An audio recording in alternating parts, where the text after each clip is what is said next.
Okay. Update the text. Okay. Apparently we're live.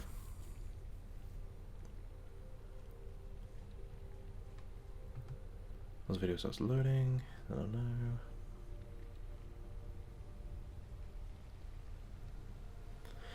Alright, I'm assuming everything's all good and we're live. So, hey guys, it's me, Sergeantmajormario. What is up? Welcome back to Dust and Elysian Tale. Last time we were here, we found out the truth that Dust is the Sen Mythlardin, a being of two souls. This time, we are going to confront General Gaius and his soldiers and hopefully do a cleanup. This might be the last part of the revisit. Hopefully.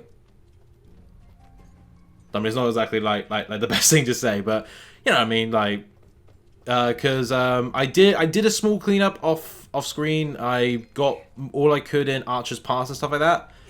I haven't got everything because I need to get the last upgrade from here. But once I do, then yeah, it'll be good to go, really. So like, before I confront Gaius, I'm going to do a big cleanup, get everything I can.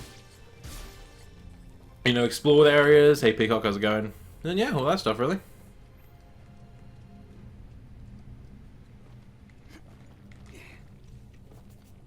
Just me. Hopefully, Author-san and Okami can make it. If they can't, that's fair enough. There's these these cloaked assassins wear wear Dust's hat. I think they wear the same like attire as Cassius did, but I don't know. I see you. Apparently General Gaius did not keep health bars into consideration. Where did you go?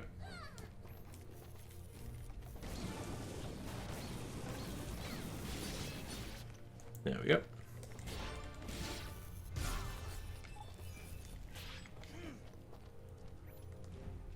Alright, time for us to lead the battle. Now that we've got the yellow resonance gem. And the battle has been led.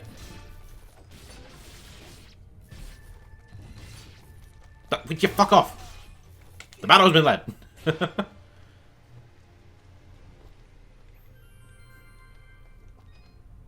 He's the merchant. Oh, wait, no.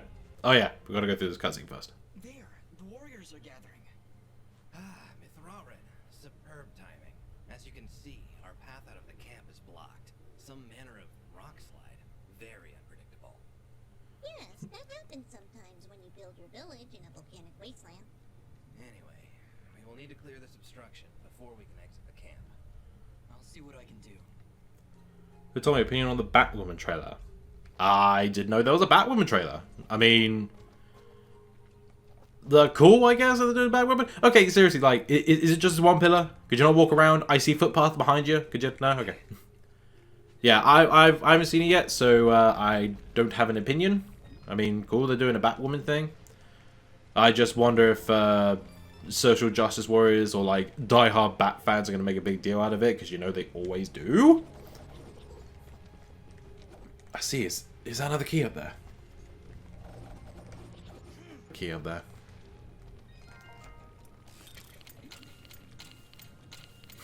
What's the Mythlardin doing? He's opening a chest. For fuck's sake!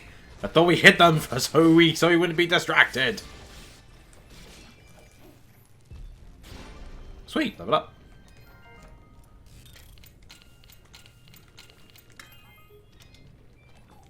A lot of food.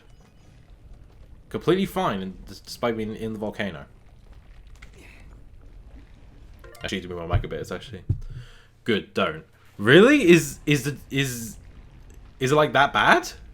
Like what's wrong with it exactly?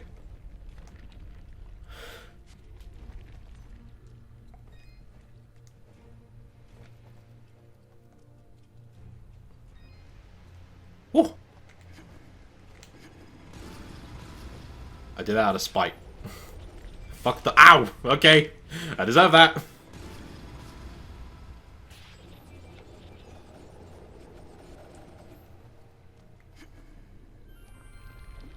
It appeals... Ah, really? So it's literally one of those that they made it just to make the social justice warriors happy. It's literally one of those, is it? Which, like, you know, I am one of those guys that's like, yeah, okay, I'm all for equality, but, like, there's equality and then there's taking the piss. Like, I remember just, like, when, Boost Jump. Yeah. Like, I just remember when, like, you know, Nintendo's E3 Direct was there, like, people made a big deal. It's like, oh my god, Nintendo just want to sexualize everything. And then there was a whole, like, Twitter thing where it's like, I just desexualize this. Nintendo, you must hire me. It's like, really? Come off it. Ooh, hello.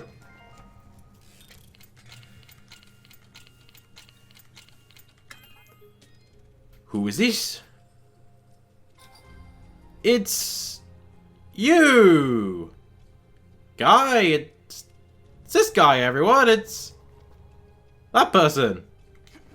Anyway.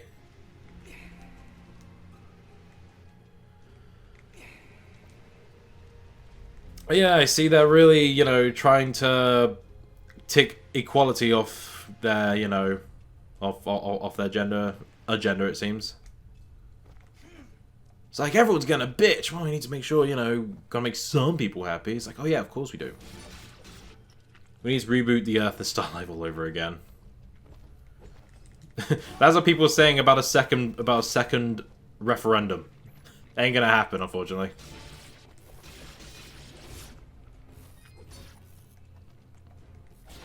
It's like I remember people made Endgame a big deal. Spoilers if you haven't seen Endgame yet. But like, just like all of the just it's like the scene where all of like the female heroes got together, and that didn't bother me. That honestly, it really didn't bother me that much. I didn't mind it. But just like, you know, a lot of people were just like, oh my god, oh, they're really doing that. It's like, I mean, yeah, but like at the end of the day, it's still a cool fight scene. Like, I'm one of those people that will watch for the fights, alright?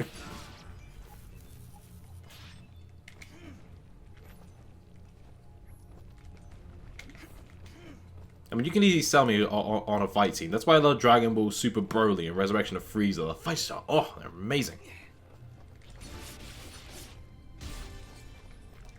And Fairy Tail. Fairy Tail has some really epic fights.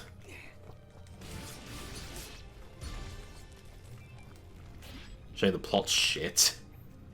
About friendship, like, constantly. Like, I think it was done by 4 kids.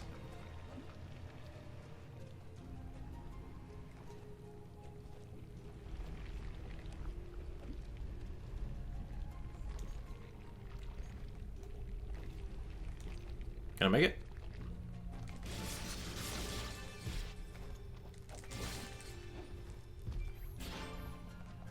Alright, so I think a bomb fruit's here, but obviously there's more to explore. Excuse me, sorry.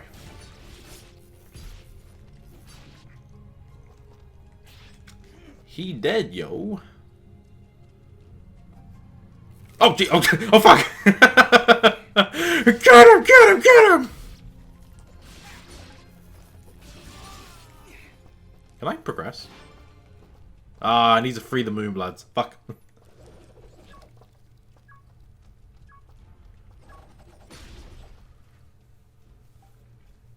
Well done.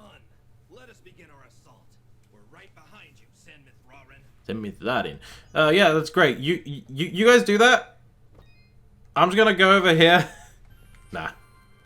I'll continue up until the teleport of it, because that's when like the fight is is officially over. Welcome, everyone. Welcome to the war-torn, the blood-filled Everdawn Basin. Or Basin. However the fuck you pronounce it. Now, this is showcases. This is just a prime example on why I love Dust so much, because this is an actual fucking battle. Moonbloods and Gaia soldiers are fighting each other. Like, this is why I love this game. Look at this. Like it's not just a battle you think, you know, you take the game's word for it. No. People are actually dying in a fight you're taking part of. You're leading. That's why this game is so good. Because there's all this detail. And, Dust, 10 out of 10. Fucking best game ever made. Fuck's sake. I mean, look at all this stuff. Ow. You lose the scoring every time I take a hit. Nah. And the music just accompanying it. Oh, just listen.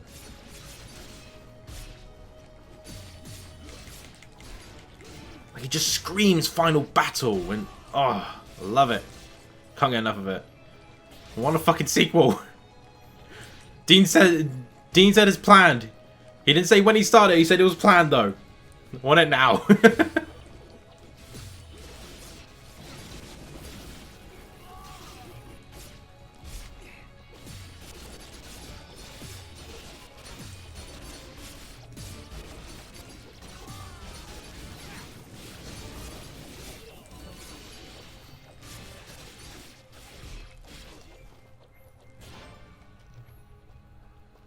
Nice.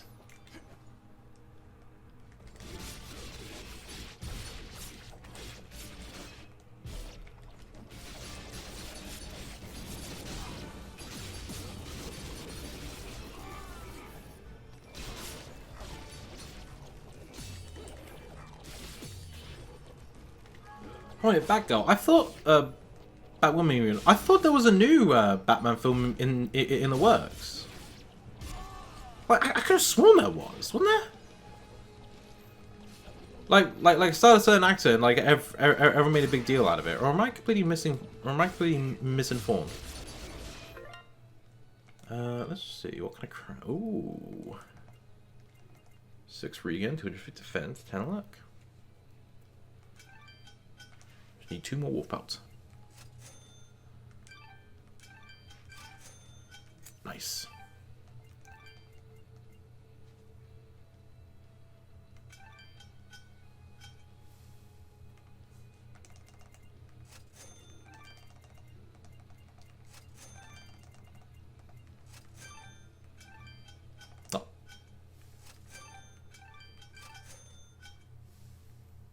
There we go. Rings, I'm pretty good on the rings. Good on that. Though I know I can get a blueprint for that. Okay.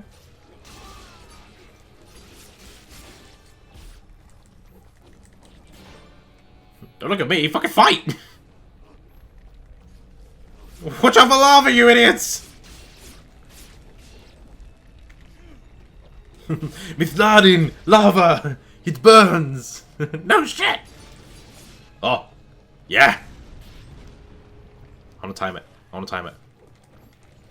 Because nothing is better than suplexing a fucking plane. Or warship, or whatever they're called. I actually don't know what they're called.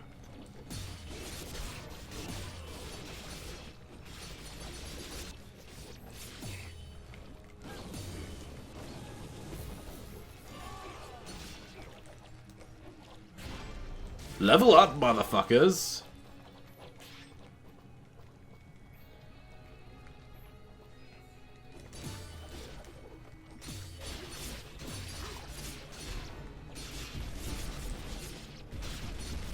Yeah! Love doing that! Oh, it's so awesome!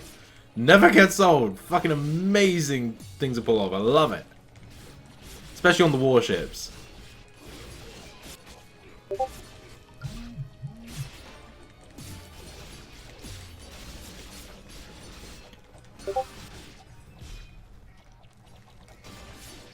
Okay, so just got a message from Author. She had to deal with a call. I'll see if she's good to come back.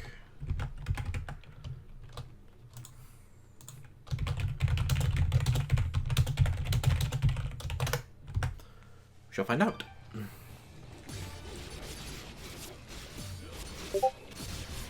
Alright. Just gonna add Author to the call. Bear with me a moment.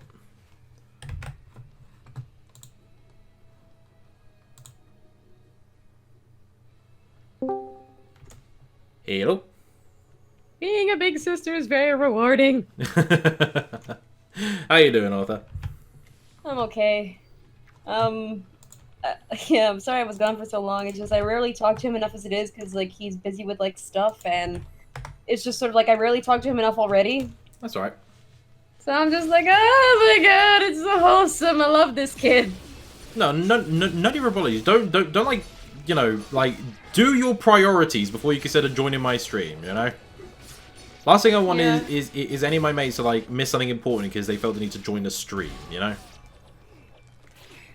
Yeah, it's just, you know, I had someone, because my internet bill this month is just ridiculous because I had to have a technician over, and technician stuff is free provided the problem is mechanical and within my unit, Oh, but hold it was on. outside the building, and I got some extra money to help with that so the bill won't impact me as badly, so that was great.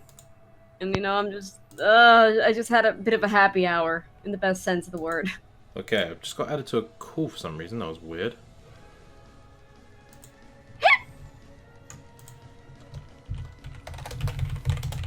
I'll have to tell them I'm in the middle of a stream.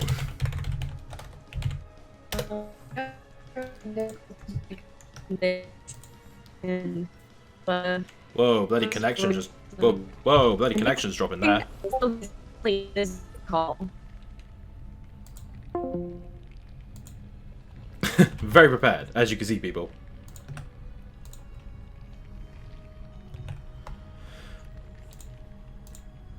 Hello? Oh, I'm still connecting. What the fuck? Alright. So what, I can't join the call now? What the hell? Hello, are you guys there? No, it's still trying to connect me. Well, this is very bizarre.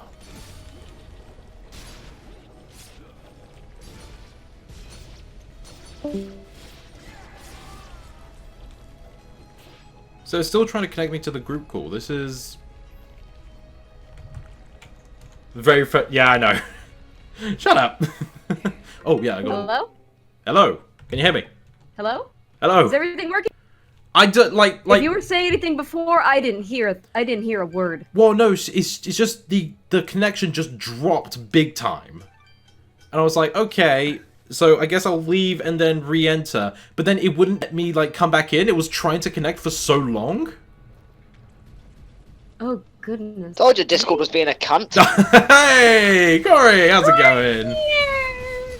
Welcome, Chloe. How you feeling, dude? Fucking yeet my phone in a minute. Oh, is it that bad, huh? Yep. Oh no. I hope your phone is okay. It's going on. Can be fixed.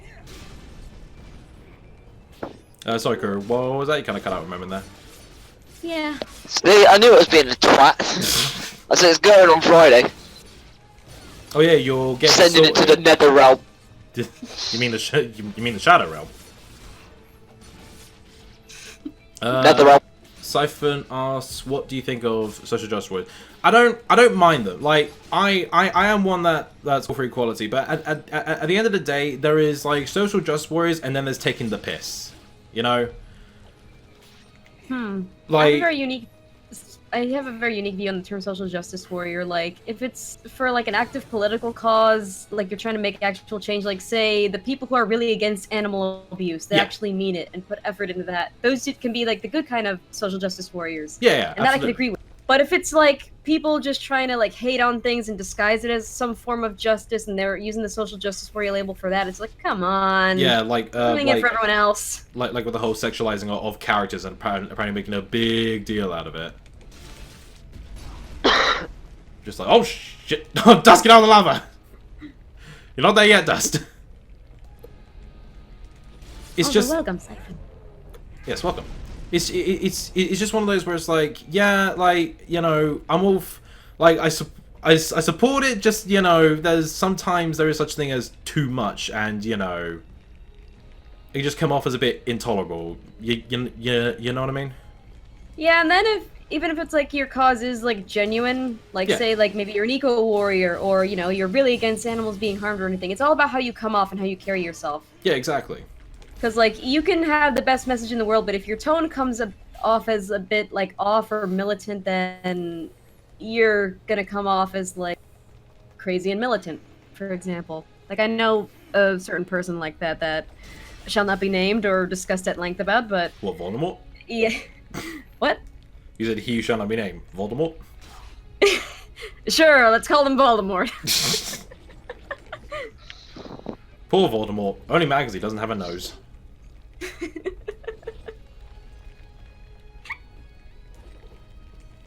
Although I say that, and I was reminded of like that American Dad scene where like Roger, it's like self-conscious about not having a nose, so he just tries on different noses and apparently he looks exactly like Kevin Bacon. It's like, yeah, okay, that sounds about right. Fortunately, I don't really watch those shows. Like, if they're on TV, like at a waiting room or something, like that's the closest I can get to catching an episode of it and actually watching the show. Oh, the amount of times like whenever I see the like whenever I go see my GP or like when I like get my glass sorted, I look at the TV and the amount of times it's fucking Antiques Roadshow. It's like there's really nothing better to put on, is there? I need some shows on TV are just filler. Yeah, 8 of those, and I need, what was it? 80 fucking nails for a ring? Doo-doo-doo.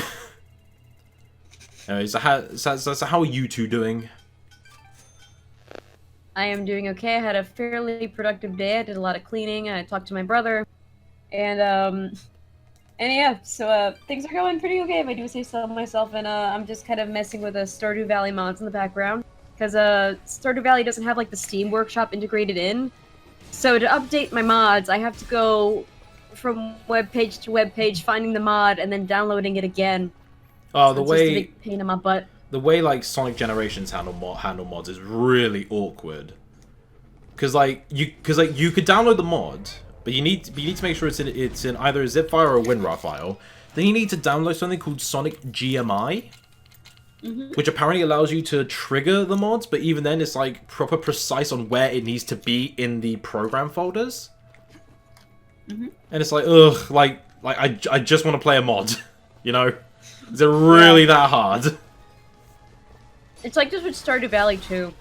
And Yeah. it's a big pain in the butt. So I'm just hoping and praying that one day, you know, the creator of Stardew Valley will actually just put in just vanilla Steam Workshop integration in there. Yeah.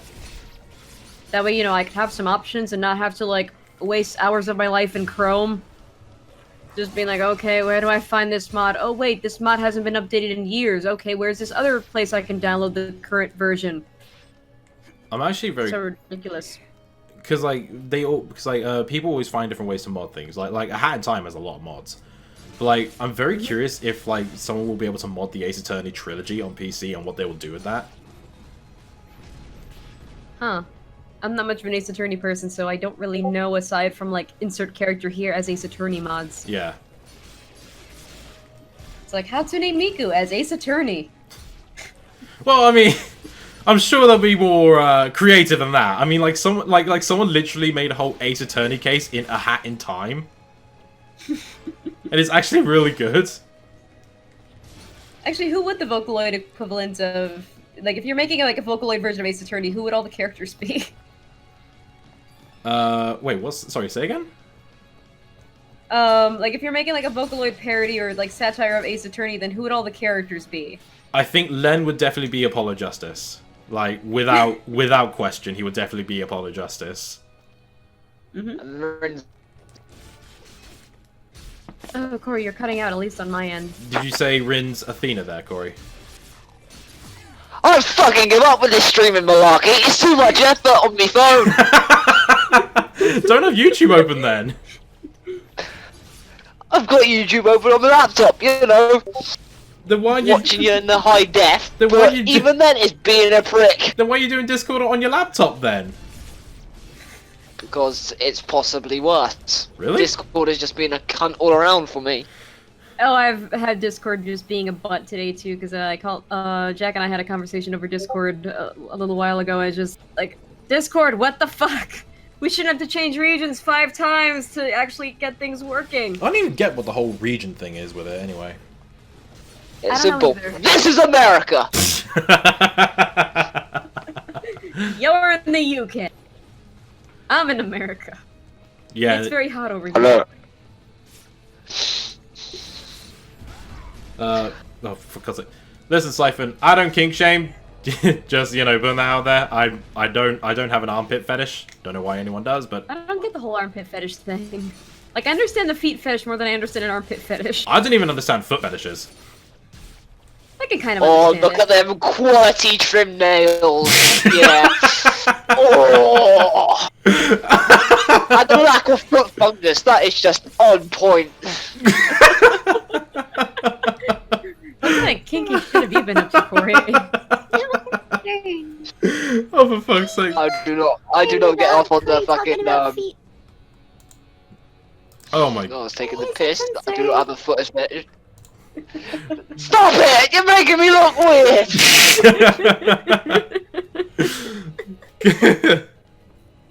Okay, this is where the teleporter is. So this is pretty much the easiest way to go back to the start. Because if you try and go back, there'll be too many soldiers, it'll be kind of hard to leave the area. So we're going to go through this, then we're going to go through all the previous levels, and hopefully 100% all exploration. Woo. Excitement! You excited? I'm just beside myself.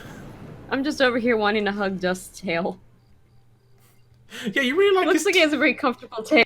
It's like, you really like his tail, don't you? One, it's a floor dragger of a tail, so I can appreciate that just because it's like long and fluffy looking and it just looks so soft.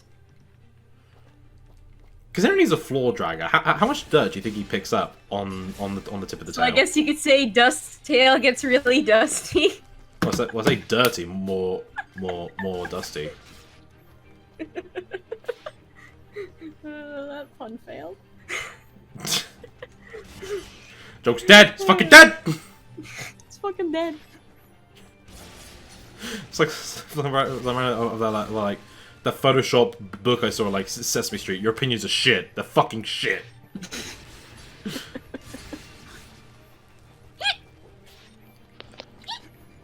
So you're trying. So you have an air conditioning problems, are you, Author? Yeah, trying to work on getting one. Yeah. Just because summer's coming up, it's already getting kind of humid and musky here. I'm not sure how long we'll be able to survive with the fan. I think I fucking I'll feel have- this building does not have any air conditioning. I'm on the 21st floor. Heat goes up. But I have to leave my window open because it gets really musky. It stays fucking hot constantly. I can't even have the windows open here because I don't have bug screens for the windows. Oh, So if I leave the windows open, bugs are just gonna fly in. we don't even have bug screens on my windows, but I have to leave them open anyway. But I feel like if you're on like the 21st floor of a building, like there are very few bugs that would actually fly in Oh here. no, there's a lot. Trust me. It ain't pleasant. Wow. But oh god, I remember when I went to Spain last year. Jesus Christ. So like yeah, so I went to Spain and it had air conditioning, which fine. The problem is that normally whenever you turn on an air conditioning, like normally you get a lot of moisture, like condensation and stuff like that. Yeah. And the external like nozzle, I guess you say, wasn't connected to anything, so it was just dripping on the balcony. I don't know how air conditioners work, so But yeah, but okay. but like, well, I guess it probably goes to like a gutter or something like that. But anyway, but like it was my nanny's holiday flat. So what she would do, and we didn't know about this at the time, was we would just there was like a 6-liter bottle, and you know like it would just collect up all the water. Now what we didn't know is that because we use it so often, it was filling up quite quickly, which meant it was overflowing in the balcony and falling onto the pavement down below. So my mum and my little sister went to the beach, and I was alone, and then I heard like proper like furious banging on the door. I was like, "What's that?" Oh, open the door. It's this elderly woman, right pissed off. Of course, she was Spanish. Language barrier was a bit of a problem. So after like a few minutes, she found out that she wanted me to empty the bottle because it was dripping like harmless drips on the balcony. Mine, like harmless. It wasn't like a flood, just like, you know, the occasional drop here and there. Yeah, like I can understand that level of anger if like you're flooding the unit below you. Well, no, like it wasn't even hitting any unit. It was just hitting the pavement. Like no one was getting hurt or anything. It was just like harmless drips. But Like, anyway, on the The harmless freaking ants were getting hurt. You were drowning. Like Like, you know, would it be better if it fell on like grass or like something that can be grown instead of pavement? Sure, but like it's harmless. It was literally like marble flooring. It was like a marble pavement. Like there weren't any greenery there for a mile. It's like, damn. And like, it's not hurting anybody. And like, so I did that, and then she muttered something. I couldn't tell what it was, but like I could definitely tell she mumbled something that she was going to tell the police if it happens again. Like, what the fuck are the police gonna do? Like, it is muy insane. Like, a bit much just over some drips. Órale. But like my mum called my nanny. Apparently that's not out of the ordinary. She does that a lot. Mm-hmm. Like, I don't think she likes English, just in general. I mean, no different than no different than like the French hating us, but you know that's like entirely different. Yeah, it's I don't know. Maybe like I'm tempted to say something just because I am like. I got Spanish in me, but I don't really know if it's like 100% like appropriate or like the 100% same situation, but it's like, maybe there is like a bias between like English and Spanish stuff, just regardless of the kind of Hispanic you are. Maybe? I don't know. Because sometimes it's the same thing here in America too. Well, yeah, but that's like an entirely different situation though. Yeah. Like... Oh, Jesus, okay. But yeah, like, I've never heard of somebody getting angry over, like, air conditioning fluid just hitting the pavement. Yeah. I mean, it's not like someone tried to drink it or anything. I mean, as far as I'm aware, it's just, like, harmless water. My best guess is that maybe she was under where the air conditioner was and water was, like, dripping on her, like, an electronic device and damaged it, maybe. But I feel like if that was the case, she would have brought it up. No, because she actually lives above us. That's even more of a contradiction. I know! It's like, weird. That's a thing, like, your downstairs neighbors would complain about. Yeah. Not your upstairs neighbors. Shit. It's so weird. It's just at the point where it's like, you know, like, don't anger the locals, because just it might not even be worth it at this point. Oh, I got the other guy. Nice. I freed Hyperducks. And that's how I saved the internet. I pointed out last time, but just look at his, like, pure concentration to jamming to the tunes. He's, like, dedicated to listening to that music. Yep. That's some dedication to the tunes, man. It's like, gotta fucking listen to this. Right. Yeah. Yeah, the club's alive alright with the sound of music. Yeah, this cave is alive with the sound of my headphones. Yeah. What if the avalanches, like, are caused by just, like, electronic dance music just, like, played at a ridiculous volume that would make you go deaf? Are you saying all nightclubs, like the sound from all nightclubs eventually travel to the point where it would cause an avalanche somewhere? No, I'm talking about, like the Mission in Dust where you have to cause an avalanche, so what if they just, like, put on some EDM to cause it instead? He just brings out, like DJ turntables. Are you ready for this, Fidget? Boom, boom, boom. Like fucking doing it the hard way. All we needed was the power of EDM. Like a dubstep remix of Aberdeen's Forest just comes on. Just like Fidget tries to be like a little hype man, like, Okay! So this is a remix of Ebony's Forest. Dust, take it away!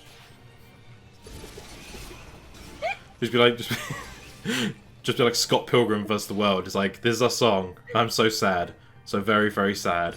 So sad! Thank you. Oh god, I love that film. It feels brilliant. Like, I've been to some, like, nightlife locations where music is played loud and I felt my soul vibrating. Like, not to the point where I felt like I was actually in physical danger or harm of, like, losing my hearing or anything. But, like, if music is loud enough, it will have a physical effect on you. Yeah. Ain't that right, Mr. Ringing in Your Ears? Fuck you. You're not denying it.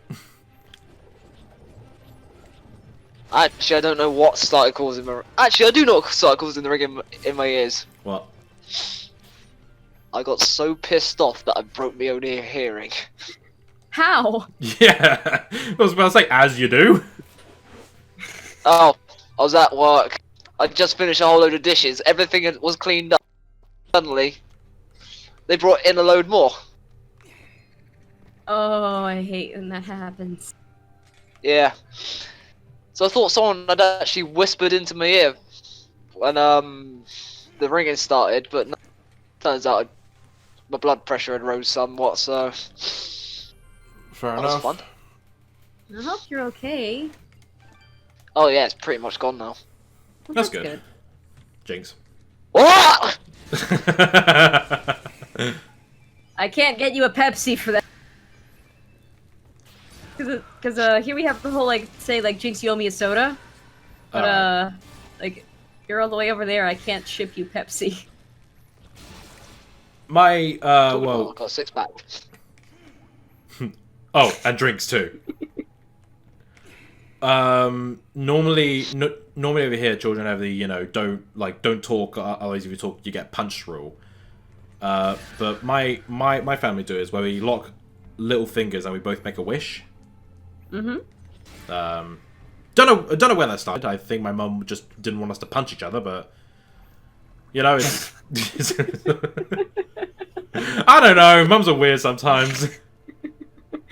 You sound like your mom probably didn't want you to punch each other. And I'm just like imagining like I don't know how you and your siblings are, but I'm just imagining like you all have like you're all armed with mallets, just waiting for it to speak over. Ready for the jinx. just like it's like fucking Baldy with a cane, where we both got like cricket bats and stuff. It's like I'm waiting for you to say fucking jinx. No, like maybe cricket bat. You have aura for no reason at all. Tell me, where'd you get that? Internet. I Internet. miss you.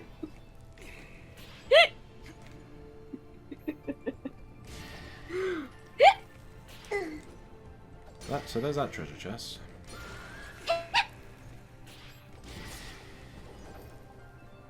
There's gotta be something else here. So actually, gonna think of it, we went on like a huge tangent because you started out like asking like how our days were. We didn't like we say anything. Oh no, nobody gives a fuck about me. It's fine. How was your day? You can say you're fine. You're part of this stream too, even though you're the most quiet member. You can say how was your day, Corey? It was alright. Didn't get up to much. I slept most of it because, you know, sleep deprivation is fun. Well, at least you got some sleep. That's good. Mood. I mean, fucking hell. I didn't get any sleep until like 12 p.m. So until fucking noon. Make sure you get your sleep, people. Yeah, and I slept in Don't, this it's morning, fun. but You go insane. Insanity's fun, kids! Like, compared to when I was at my parents' place, I would sleep at like 5 in the morning. Like, my mom would wake up for work and she'd be like, "Oh, you going to bed?" And I'd be like, "Yeah, I'm going to bed." And like, ever since I moved out and stuff, I sleep early, and like, for me, sleeping in now is like maybe the latest is like 12 p.m. Yeah. But like, No, I keys! consider, Fuck! like, I kind of slept in because I woke up at 10. What? So yeah, I'm just like, I'm so vanilla now. So chilled out. Like, oh my god. I never had the oh my god. Like I never had the luxury of staying up late because my mum would always give me a fucking bedtime, to the point where even if I had a friend round, we would still follow the bedtime. Seriously. Wow. Like 9 o'clock weekdays, fucking 11 o'clock weekends. I was like, Mum, I got a fucking friend round. Like, doesn't fucking matter. Still have a bedtime to follow. Even when I was 18, I still had a bedtime. Like, great. Like, I never really had a bedtime per se, but I remember like when I started making friends for the first time, there was a limit on how long I could talk to my friends over like voice chat or phone. Yeah. Like at first they would limit it to an hour, or like an hour and a half at most if there's like an emergency going on, or if I need something school related. Then after a while, I guess they started to know my friends, and they're like, okay, I guess she's not talking to bad people, so you know, just let her talk as much as she needs. And so, you know, that limit eventually just kind of went out the window. My parents didn't mind me because like I would always be in the kitchen with my laptop. So like my parents didn't really mind. They just wanted to make sure that I stay quiet because like my my younger siblings would like be asleep and stuff. Which fair enough, but considering that like the kitchen has like no carpet and it echoes, you can't really tell how loud you are sometimes. Even the kitchen was fucking freezing. Oh, for me, It's it like was me never when an I get issue told with to sound, shut the too. fuck up when I'm wearing sound cancelling headphones. Oh yeah. That happened. Like back at my parents' place, it was never an issue of like sound because everyone in my family is kind of a deep sleeper. So like I could be loud in the middle of the night and nobody would really care because they'd be asleep. But there was an issue like with the lights. Yeah. Because I'm a person that I always need to have a light on. I don't understand those people that sleep in pitch black darkness. I can see him in darkness, no problem. It's easy. Think of it. Hold on a sec. I need to make sure I turned off all. If it's been on this entire time. Oh, mate. That's disgusting. Oh crap! Please don't fall. That was ASMR, actually. I was burping ASMR. It's a sign of a good meal. What did you eat? Food. No shit. What?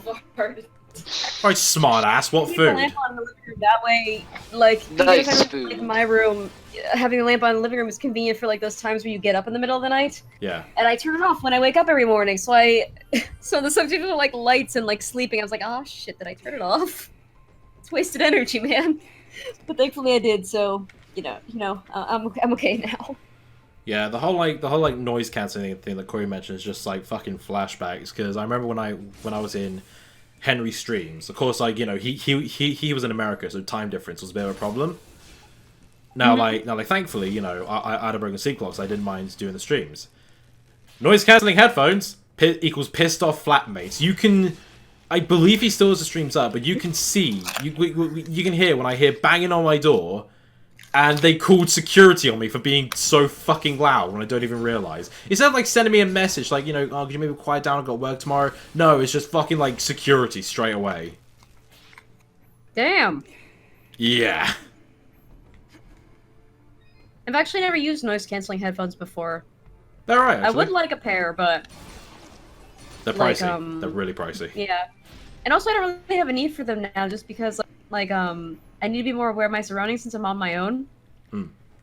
So it's just like if I were still living with my parents, I would totally invest in like noise canceling headphones. But I don't think I really need them now. But I am curious about them because I've never used them before, and I'm curious as to how much they actually block out. It's about like 100 quid on them. They do cancel the noise. Well, time to refund. Yeah, like. Watch out, Walter! There's a creeper behind you! Oh wait, she can't hear us! She has noise cancelling headphones! It was noise cancelling headphones, now it's turned into AirPods. You know they actually made an AirPod mod for Minecraft. Oh, fuck off. Did they really? Yes. What am I saying? Of course they did. It's a fucking Minecraft mod. Does it do, like, anything, or is it just a cosmetic mod? Like, does it reduce I think noise? they actually play music through the game, and you can't hear anything behind you, so creepers can actually sneak up on you. I guess that'd be Oh good. no, she's wearing noise canceling AirPods. Speaking of expensive things, what do you guys think of the Mac Pro? I am not a Mac person, period. So I couldn't give a crap. But have you seen the prices for it, though? Expensive, because Mac products are generally pretty expensive for no reason. Well, the PC unit itself is about $6,000, right? The screen is about $5,000, and the stand for the screen is 1,000. Damn, that's a stupid amount of money. And they proudly boasted the stand price during the press conference. Ugh.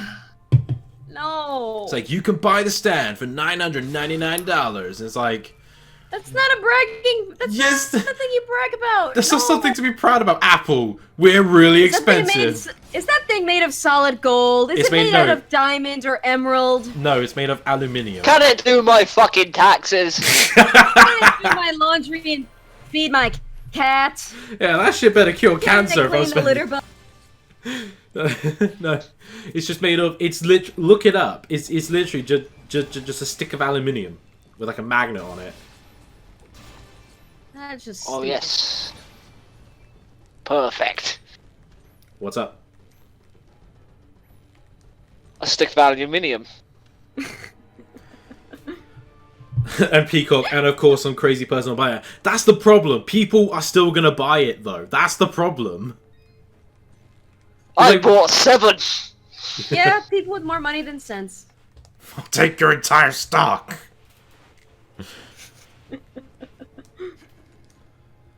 Like, I would consider it if, you know, like, I did my laundry and, like, fed my cat and, you know, cleaned the cat litter and, you know, Even like- if I won the lottery, I still wouldn't consider it. yeah, like, you can find a better third-party product for drastically cheaper. I mean, it's like I remember when like foldable when like the Samsung Fold is like $2,000. I was like, who the fuck would buy that? And even then, like it had a lot of problems with it because they sent out like review versions to like companies and stuff, but like they broke straight away because like you know when you get like a new phone, it has that like protective plastic on it. On the screen. Oh yeah, I heard about that. Yeah, like it was so easy to peel away, even though And that like and that caused problems with the phone, and there wasn't like a warning that said like you cannot peel off this plastic.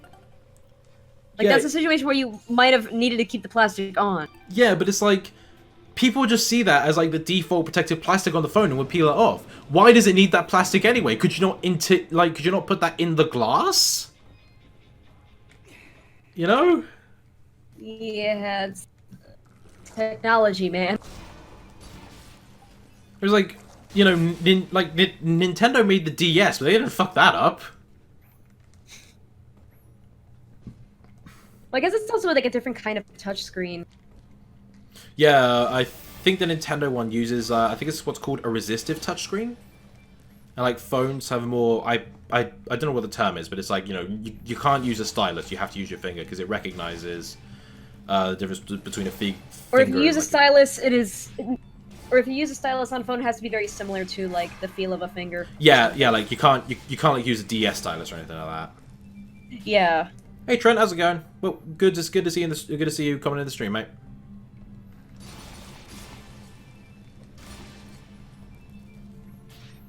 Yeah, just like the way like phones are going and shit, it's just ridiculous. Yeah, unfortunately, phones are like such a utility now. Like everybody has a cell phone, but they are priced like luxury items. Yeah, but like I remember like did you two ever see the press conference for the Galaxy Fold?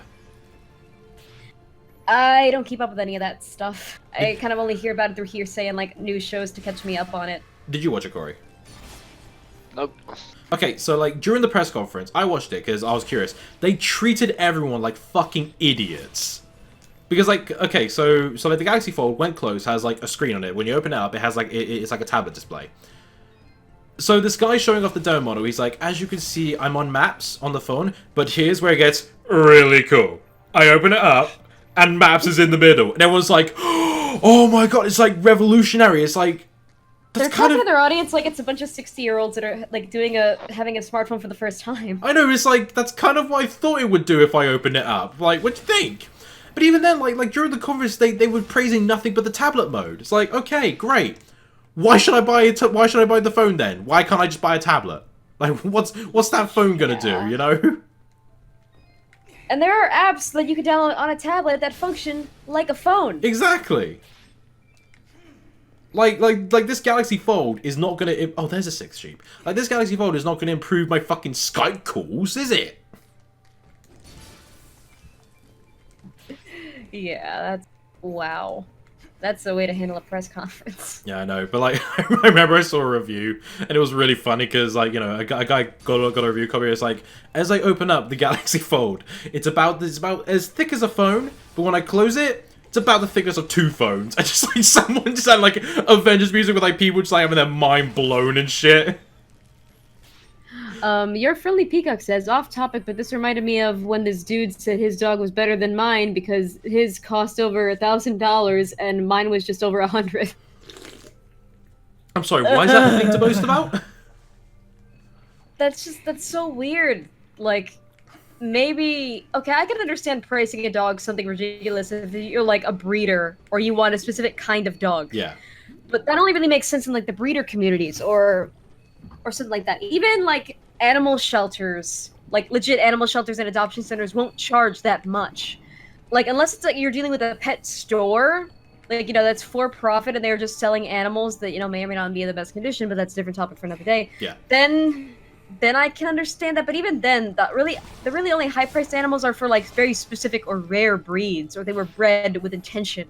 Yeah, I remember. That's just stupid. It reminds me, I had a friend who well, old friend, next door neighbor, so competitive. Like he is kind of like what we consider to be the rich friend. Like his mum could afford everything, and he really wants to boast about it. You know what I mean? We both got Xbox 360s on the same day of Christmas. Like same Christmas Day. I think it was 2008. And I was really happy because I had a Nintendo 64 up until up until the 360, and I went to his house. He's like, dude, I got a 360. He's like, yeah, but I woke up earlier, so I got my 360 before you. It's like, Super. it's like, really, like, why is that a competitive edge against me? It's so petty. I know. It's like, oh, I've played. Sorry, I mean crisps. Yeah, it's fine. It's like saying, oh, like we ordered the exact same thing at the exact same time, got it on the exact same day, but because you came home from work at 6 p.m. and I was at home all day, I'm suddenly better than you because I've technically had the product longer. Yeah, he didn't like he really didn't like to admit when he was defeated because like. My mum got me a 3DS for Christmas, and of course, 3DS, like, fucking right, get in. I was right happy. His mum didn't get him a 3DS, so I said, I was like, dude, I got a 3DS. He's like, yeah, but, I still got my DSi. I was like, yeah, okay, that's cool, but I got a 3DS. He's like, yeah, but I could take pictures. I was like, I could take 3D pictures. And he just goes, yeah, but I didn't want a 3DS anyway. He's like, yeah, okay. Oh, goodness. Like, yeah. I was like, yeah, that totally doesn't say you didn't want a 3DS, dude. Just like that level of pettiness is just so ridiculous, stupid. Have you ever? Have you ever? Not everything has to be a contest. Have you ever had anyone petty like that, Corey? They didn't seem too concerned about being. Yeah, pretty much everyone I've ever met. Is that including me? You had a 3DS, you cunt. You still have yours. Yeah, which I bought like 2 years after it came out. I got mine like 2 years after it came out. Oh really? When did you get yours, huh? Christmas I got mine 2013. What's that? 6 p.m. on Tuesday. I got mine on the 5 o'clock on a Wednesday.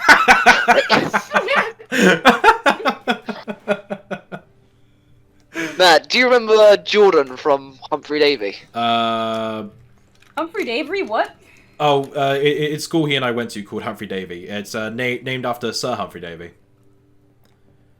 But yeah, I remember. Gilbert, right? Yeah. What about him? That was the fucking rich kid prick that lives down the street from me. Really? PlayStation 1, PlayStation 2, Xbox 360 when it came out, which I convinced him to buy because it was fucking amazing. PlayStation 3, now he's on PlayStation 4. Ugh. He liked to show it off constantly. He was supposedly my best friend. As soon as he gets to Humphrey Davy, says fuck me, decides to talk behind my fucking back, gets everyone to hate me, and talks me out of every fucking girlfriend I ever loved. The upside to this story is he's now in a relationship with an obsessive bitch who has a crazy ex-boyfriend who stalks her. That's some karma, man. Trent says, I remember Trent's post seeing... also says, like, that sounds like the kind of guy who would murder someone over Mario Party. Oh, dude, he was so... Oh, my God. Okay, so, like, he plays FIFA a lot. I stopped going over to his house because, like, he would just, like... He would say, oh, dude, come round. And he would just play FIFA. Like, I don't give a shit about FIFA. He would even put on 2-play. He'd just play FIFA online. But, like, oh, my God. So, he encountered this one kid Because I was just so bored. I was playing on my DS, and he went, "Oh, this kid's so shit. He's just quit now." And I looked and I looked over. Like, normally you can tell how good a player is by like, I think it's like the color of their card. Yeah. So my mate, he had like gold and I think a few platinums, and this kid had like 2 bronze and a silver. And I was like, okay, what's wrong with that exactly? And he said like, yeah, but I've got gold. You know, I bought all my cards. He just played the game, so he should quit. He ain't gonna win this. And I was like, so he should quit because he played the game, and you just paid your way through loot boxes. He went, yeah. You know what's funny? What? He lost. My mate Yay. lost. My mate lost the game and told me to go home because out of fear I'd bring it up. So basically, he was being a little bitter bitch about it. Because, remember you know, like, seeing he Elysian. had the money and, like, resources to, you know, do the whole pay-to-play route. And somebody won just based on their skill from playing the game. Yeah, from actually playing the beautiful. fucking game. Oh, doesn't that remind me of, like, people I know?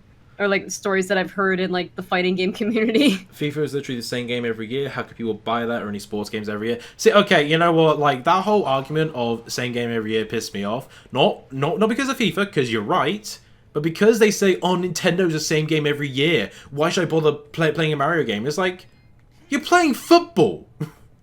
You're literally spending 60 Hey, Tommy, quid on what's your opinion of Call of Duty? I don't Yeah, mind it. I don't mind Call of Duty because at least they're trying What's to that same game every year? Oh, that's what I thought. say same game every year. No, because visually they're trying to be different every time with like World War II and stuff like that. You haven't played any Call of Duty games recently, have you? The last game I played was Advanced Warfare when I was at AJ's. You haven't played any Call of Duty games recently, have you? What point are you trying to make it? Don't mind me, I'm just the confused American. Confused American, Call of Duty. Where like 90% of them is Americans versus the Russians. I don't play Call of Duty. I actually physically can't play first-person shooters because Really? I'll get a headache. I remember this one time I was trying to get into Team Fortress 2, so me and my little cousin could, you know, have like a game to play together because he likes those kinds of games. And I almost gave myself a seizure. I prefer TF2 over some other stuff. I like the diversity with like the characters. We have like the engineered to build sentries, like spies and stuff like that. I like TF2. Plus Yeah, 3. and I prefer Left 4 Dead 2 heavily modded. Which what's happening with 3? Is that actually gonna be a thing or not? Well, You the mean- last trailer that I linked you was fucking fan made. Oh, it was fan made, was it? Yeah, That just sucks. posted by the Unreal YouTube channel, so Well, that's a swift kick in the bollocks, isn't it? yeah. I bet fans are pissed. And you. Oh, everyone was pissed. rightly so. Did Valve comment on it at all?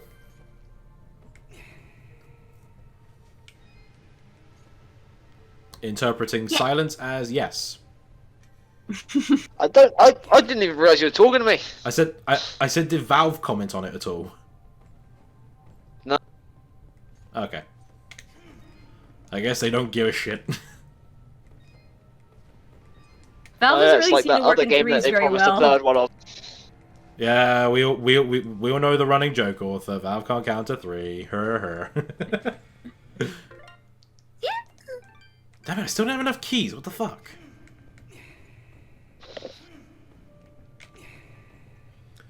Fever's, yeah, okay.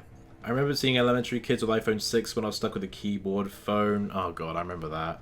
Like, iPhone craze was huge out of nowhere. I remember still having a flip phone until 2013. I I was on the OG Ericsson, Oh, Sony Ericsson. bloody hell. That's an old phone. Oh wait, no, that was when I was back in primary school.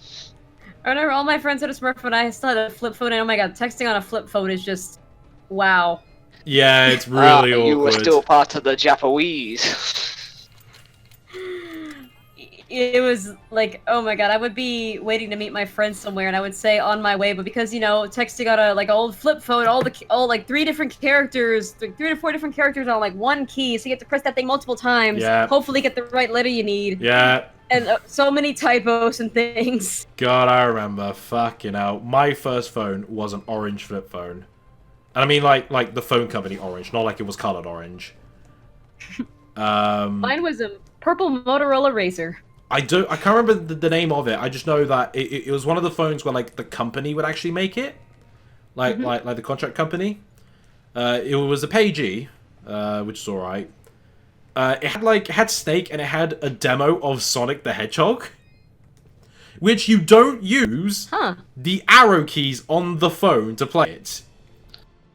You use 2 for jump, 4 and 6 to go left and right, and you press 8 to crouch. What kind of design is that? And it was a demo of about a minute. So I could barely complete Green Hill Zone, and then that's it. Wow. It's like, yeah, okay. Then I got, and then I had a, fuck, what was it? It was an HTC, no, it wasn't a 60, I think it was just an HTC, fuck, Wildfire, that was it, an HTC Wildfire. It was alright, it was really bad with games though, it could barely run Angry Birds. Ow. I remember my first phone was this like little like white flip phone from Virgin Mobile that was prepaid, so every now and again when I ran out of minutes or like text messages I would have to like get like a top-up card to, give it more time. And that was my first phone. It didn't even have a camera, and it only had 4 wallpapers to choose from, and everything else was like you had to buy it with like for pennies on the dollar. And then I got rid of that phone because I didn't really need it. And then I got my little purple Motorola Razr that I had up until 2013, where I was forced to upgrade it because while I was fine and it still worked, the day before I got the phone just refused to charge. Yeah. So it would be plugged into the wall and just wouldn't charge anymore. So yeah, it was a matter of like time was ticking. That thing was going to die within like a day or like within 48 hours to a week maybe at most. So I had to get a new one. But my first smartphone wasn't any better because it couldn't download apps for shit. Like if Chrome would just refuse to work on it. Really? So literally the only thing I could really do on that phone were, text messages, making phone calls, and YouTube to listen to music, and that was it. Fair enough. Phones are certainly an interesting technology, if I do say so myself. Yeah. They have a mind of their own sometimes. Though I remember, oh god, I remember when I got my actual first good phone, part of a contract. It was a Sony Xperia J, and anyone who's had a Sony phone probably knows how shit it was. But I remember like this is at the point where I started watching porn on the phone, but I didn't realize I went on some dodgy sites that I get texts from companies. Huh. Which, of course, when you get text from companies, kind of racks up the bill on the phone. I wasn't paying so that for explains why someone keeps phoning me to ask if I want to change my energy supply. But the thing is, I wasn't paying for the phone contract. My mum was. So just imagine a standard £17 a month contract, only to see it rack up to like £50. Because you're getting porn bots just spamming your phone. Yes, even though I text stop and shit, they keep sending it. And out of that, the funniest part was like my mum was understandably pissed. Mm-hmm. And even though like O2 have like a promise, it's like, oh yeah, don't worry, if you text stop, it won't charge. They still charged. So we tried to sort that out. But then on the way to school, because Chris would send me to would like drive me to school and stuff. Just on the way to school, it was just silence, and he said, "Tommy," I went, "Yeah." He went, "X-Hamsters. That's the best place to go for free porn videos." I was like, "Ah, no!" Just my stepdad at the time recommended fucking porn videos to me. Creepy. I don't think a Why didn't you, with your child mind, go X-Hamsters? I don't want to fuck a pet. Like, oh my god, if we're talking about like experiences of porn and stuff, I was never like a look up porn on the phone person. I'm not even a look up porn on the computer person. What I used to do is I actually used my DSI porn machine Oh, Jesus for Christ. the longest time because it was the only internet connected device I had at the time that wasn't monitored. Yeah. So that I just had free reign. I was looking up all the yaoi I please. I remember, didn't the States make a really big deal out of like the PSP having internet, called like the PlayStation Pornable, whatever the fuck? No, the that only was here. Sony console I care about is the PS2. Was it here as well? Was it, Corey? Yeah. Yeah, because I remember Adults like, were freaking the fuck out about it. yeah, because they were freaking out. Where it's like, oh, the PSP could connect to the internet. My child's gonna watch porn. It's like, they have to actively search that in order to find it. It's not like somebody's gonna recommend a porn site to them. One, they have to actively search it, and two, if your kid doesn't know how to set up the Wi-Fi, then congratulations, they're not gonna look up. Yeah, I didn't even know the PSP could connect to the internet when I had mine. But like, I just remember like seeing all these like big news outlets making like a big deal out of things when it's like like you're really taking this over the top, where it's like, oh, the DS has picto chat. That means pedophiles could talk to your kids while they're in the car. And it's like, you really think like they're just gonna be driving in a car, just see some kids in another car, pull out their DS while driving? Just like, really? Yeah, like you like. I don't have the DS with like picture chat, I don't know, or anything, but like, don't you have to be like immediately like next to each other or like around the same area? Yeah, you literally have to be within like 5 feet in order for picto chat to work. Otherwise, it ain't gonna work. Yeah. So even if it is like totally anonymous and just anyone can connect and like talk to anybody, it's like you have to be within that radius.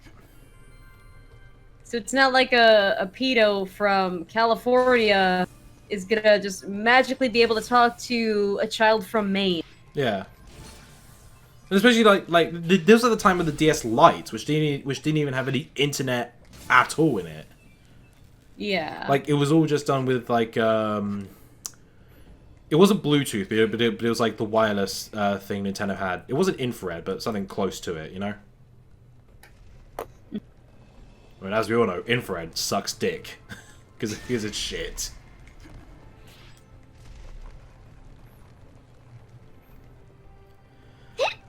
But yeah, I just think companies need to stop making articles about video games, because clearly they don't understand and they just love to make things over the top sometimes.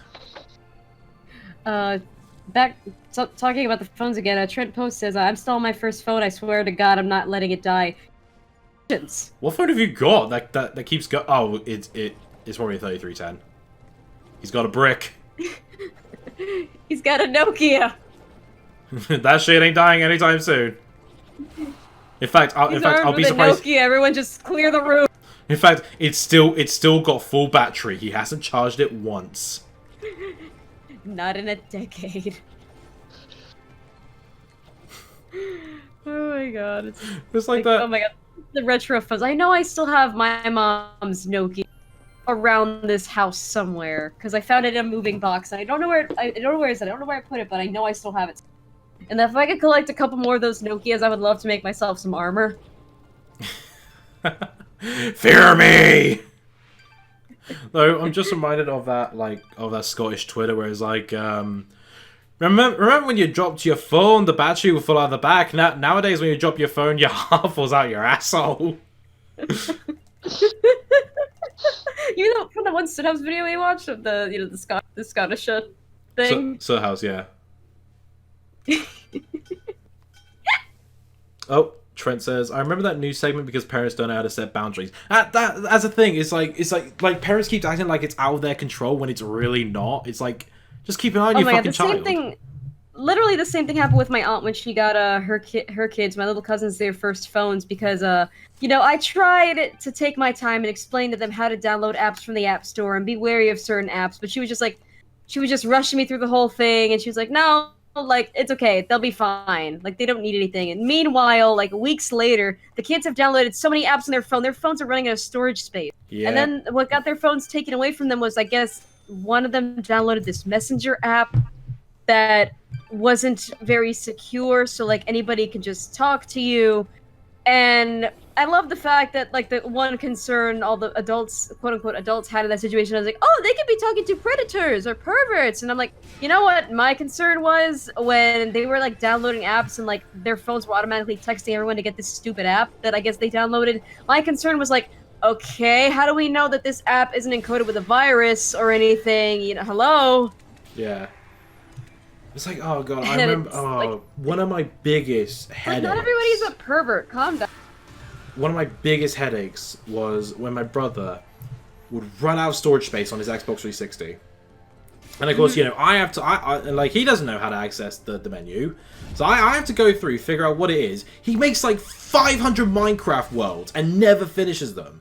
And because they're like randomly generated worlds, they take up a lot of space on the 360.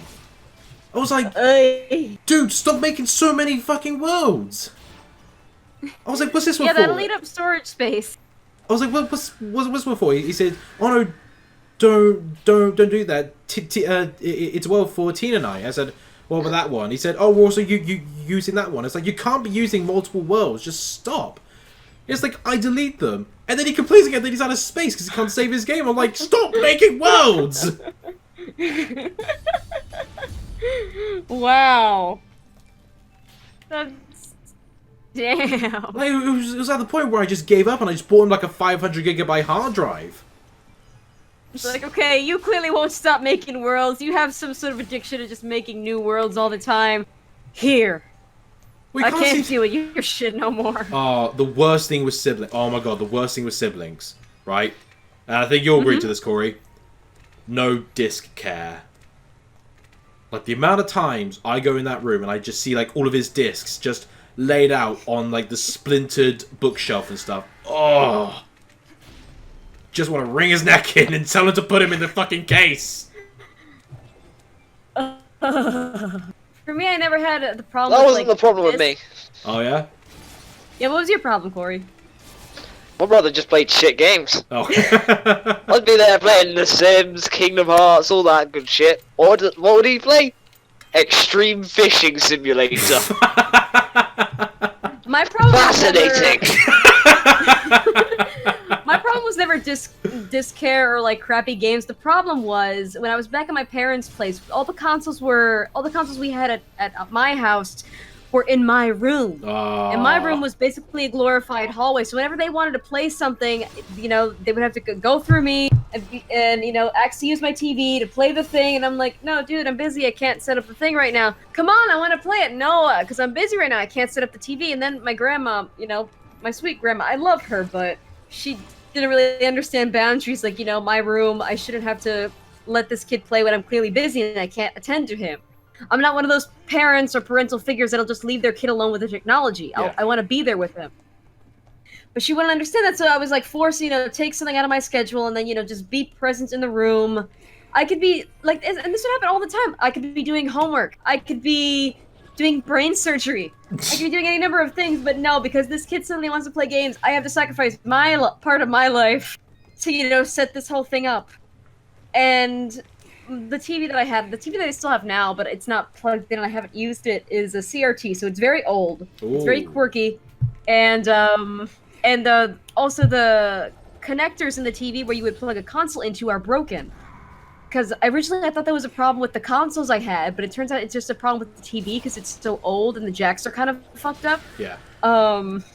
So, you know, there would be technical problems and suddenly, oh, it's my fault because it's not working, or you don't want to make it work so he can play. That's so mean of you. Like, you're so selfish. We'll just move the Wii into the living room. When parents don't understand technology, oh, that's the worst. Like, because of, like, the house, by the way, hey Feast, how's it going? Like because of the house, I had to share a room with my brother. And when I first got my DS, I never turned it off. I always closed the lid to put it in sleep mode.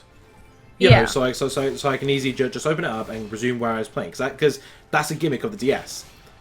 My brother would somehow find his way on the delete all menu and delete my entire save profile. No. And of course my parents didn't understand. We was like, can you just play it again? It's like, I can, but that's like 20 hours I'm never gonna get back.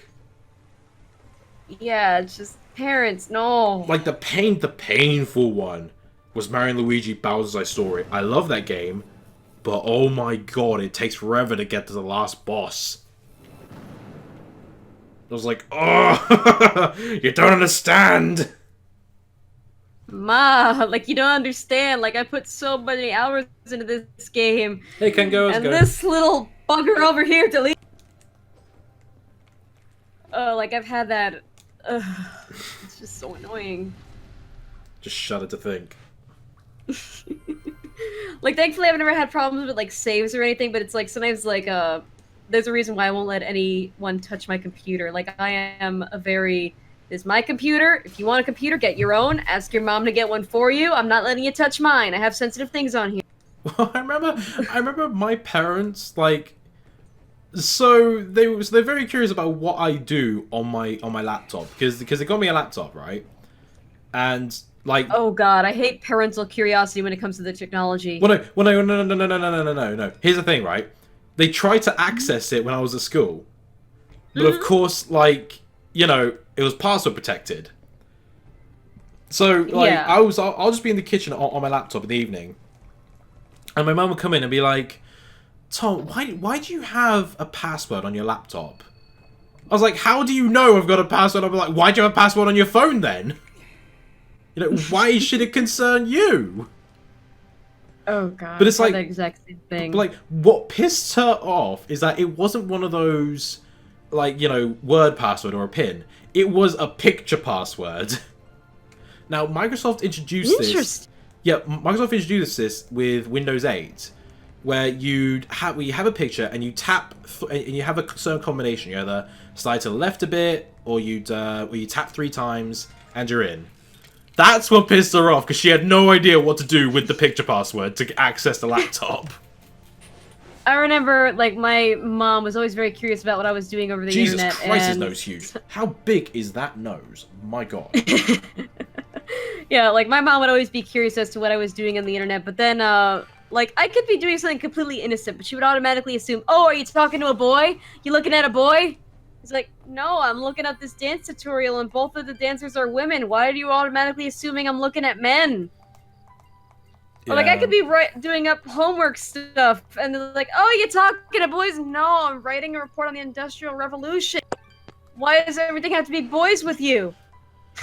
Yeah, I remember like I'd be in the kitchen and just like my mum and dad would just walk in, like lean in to see what I'm doing and just question why I'm doing it. I've had that with both my mom and small children, and I don't know which is worse. So Hyperdogs have ditched the headphones and gone for not Daft Punk, it seems. You'll see it when the stream catches up. See, Yeah. 1, 2, 3, 4, 5, 6, I see. 7, 8, 9, 10. I think we've got 10 more to go to rescue, I think. Well, let's check the achievements, actually. Yeah, I don't know. 12. What would you Two what more would to you go. say is worse, Tommy? Parental curiosity as to what you're doing on the internet or on a computer, or like a small child's curiosity? I'd say parental, because sometimes the child doesn't understand, but the parents will forever remain judgmental just because what you're doing is weird because it doesn't compute. Because, like, you know, I could be watching like Super Gaming Brothers or something like that, or Some Call Me Johnny, and just be like, oh, why are you watching that guy? You know, it's like, don't you play the games? Like, yeah, I do. Why are you watching them? Because he's funny. And of course, you know, I bring up the argument to like Chris. I was like, well, why do you watch golf videos? Don't you play golf? And he's like, yeah, I do. And just drops it. Like, I don't know, maybe it's just me because the difference between my little cousins and I, the age difference is like 10 plus years. Yeah. So that's a drastic age difference, but if it's any less than that, I feel like a sibling isn't that much of a bother. It's like, ugh. The June bugs are scary. Oh yeah, fucking like I remember mayflies. They're huge sometimes. Telling parents you June can't. bugs? You get certain seasonal insects over here. Mayflies. Fucking hell, they're a pain. Hey, Gary! But honestly, I've seen you, Gary the Goomba. Gary! Telling parents you can't pause online is a nightmare. Oh, Jesus Christ! I hate explaining that to my mum. Seriously, I do. I'm just fed up with it. I'm at the point where it's like, you know what? Not even gonna bother. Just say, Wait a My minute. little cousin is one of those kids who's interested in like Fortnite and all the online games and stuff now, so I can only imagine his mom is telling him to pause games online all the time now. All right, have your parents ever done the thing of calling your name while you're upstairs? You respond with a yeah, and they never say anything back. I've done that and we're on the same floor. Oh, it pissed I've done me that off. when you're staying room. Well, no, it's like so my mum would do it. I'd be like, yeah, and I'd be oh, for fuck's sake. I go downstairs, and she's like, oh no, sorry, you don't have to come down. I just wanted to ice you. And it's like, I've done that. We're like a room apart.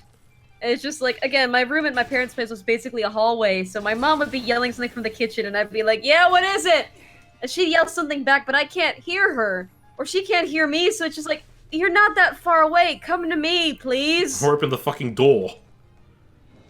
Oh, if I had a door, I wouldn't have minded living there so much, but... Oh, yeah. Just... Parents, man. There's something very There's something satisfying about having a child that kind of makes a few of your brain cells disappear. Well, it's like, well, the thing is, it's like, oh. Oh, I wonder if Quarry's Discord is acting up again. Seems to be. Try messaging him. See if all's all right. Yeah, but it's like in the future, us as parents have a better advantage. Whereas just like, you know, because like say parents today, it's like, can you just pause it? And like us today, it's like, all right, beat that dungeon. There's a checkpoint nearby. Save it, then bedtime. You know what I mean? Like, I can imagine I'm probably going to be one of those moms that if my kids and I have games in common, I'll just be playing with them and probably, like, be a little bit of a bad influence where I'll need my partner to kind of reel me in. I'll just be, knowing my luck, I'll be playing Burnout with my kid.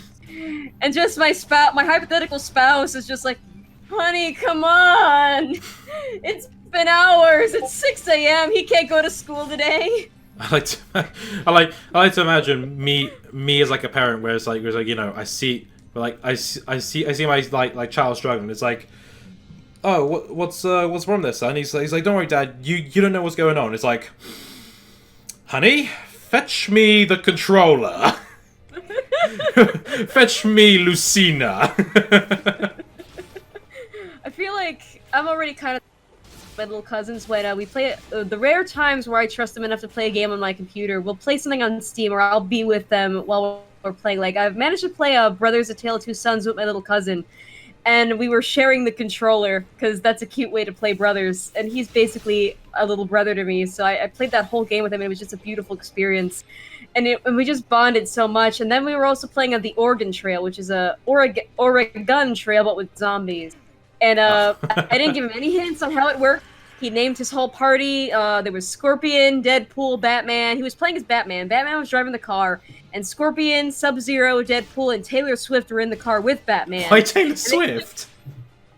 Yeah, and they were just traveling the wasteland full of zombies together. And then, you know, he didn't understand that, you know, everybody had to sleep and rest, so Batman just eventually lost health and the whole party died. So that was a way where, you know, like, not giving a kid hints will help them learn. And then on his second try, you know, Batman and his crazy party plus Taylor Swift survived a little bit longer than before. So that was fun.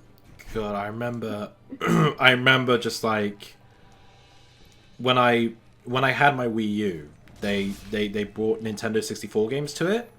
Mm-hmm. And being like the massive nostalgia whore I am, I decided to purchase Mario 64 and Lilac Wars for like the 5th time. But I didn't care. Mm-hmm. So I was playing Mario 64, and then my brother would like look over and he said like the graphics look rubbish. Why don't you play that? It looks ugly. I'm like, it was revolutionary at the time. I don't understand. Oh, I have like those same back in my day conversations with my my kiddos as well. Yeah. Oh yeah, my kiddos recently got obsessed with the Cluedo movie.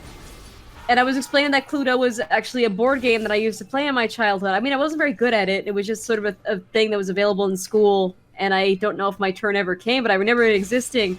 So around the time they watched the Clue movie for the first time, I was like, so hey kiddo, would you be interested in me getting you a copy of the board game? And he said yeah at first. But then after a lot of thinking, I don't think they have the patience to play a board game. And No. Clue, while child-friendly-ish, I don't think a lot of kids these days would have the patience to play a round of Clue for a few hours. Child friendly. A game about murder. PEGI 3. Well, no, I say that, but bloody Phoenix Wright was bloody like PEGI 7 for some reason. But yeah, I love the Clue movie. It is good 80s cheese. I don't mind Cluedo. I just can't personally get into it. Like, if anything, the movie made me interested in playing the game, and made me want to like look up the edition of the game that was out around the time I was in school. That one that I would have played, to get it from my little cousins, because when they saw the movie, they kind of got obsessed with it for a while. I really want to see, like, I know it never happened, but like, board games like to do cross promotions with like company stuff. I really want to see like a Phoenix Wright Ace Attorney Cluedo. That'd be fucking awesome. There's probably like a fan made version on Etsy. Like that just takes the Etsy. Yeah, it's a place where like artists can sell things. Okay, I never heard of it. But yeah, you're mentioning like an Ace Attorney like version of Clue, so I'm just imagining that's probably like a niche product on Etsy somewhere where somebody basically took all the pieces to the Clue game and just made their own like little figurines and it's all Ace Attorney themed. Oh shit, Joy-Con's on low battery. Could've sworn I charged these last night. Nope. Only charged the right one, it seems. What the fuck? Okay. Weird. If I get the low battery prompt again, then I'll switch for the Pro Controller. Well, not actual Pro Controller. I've got like a third-party one. So both Joy-Cons have separate battery lives, and like you could charge both of them at the same time, but maybe they'll charge differently. Hell. The Joy-Cons tend to be a bit finicky with the battery sometimes. I guess you could say they're a little bit fidgety.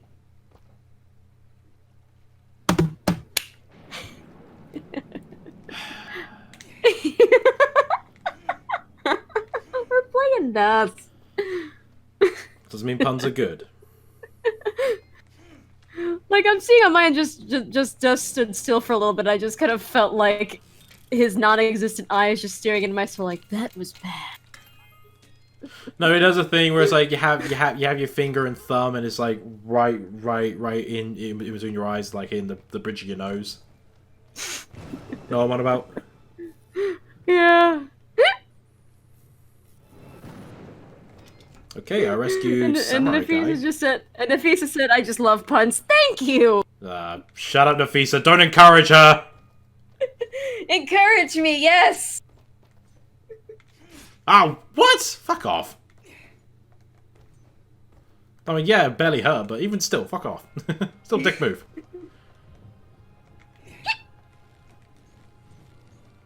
I like how I like Dust's way of climbing up the vines. Instead of like climbing up, no, he's got to leap. Gotta leap up each vine he climbs.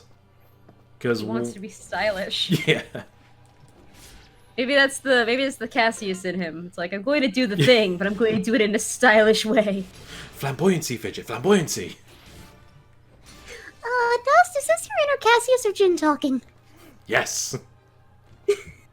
Do you think like Jin and Cassius have like both independent control, where it's like if Dust wants to make like some dinner, Cassius takes over to make a nice French cuisine, but Jin takes over to make some really decent sweets.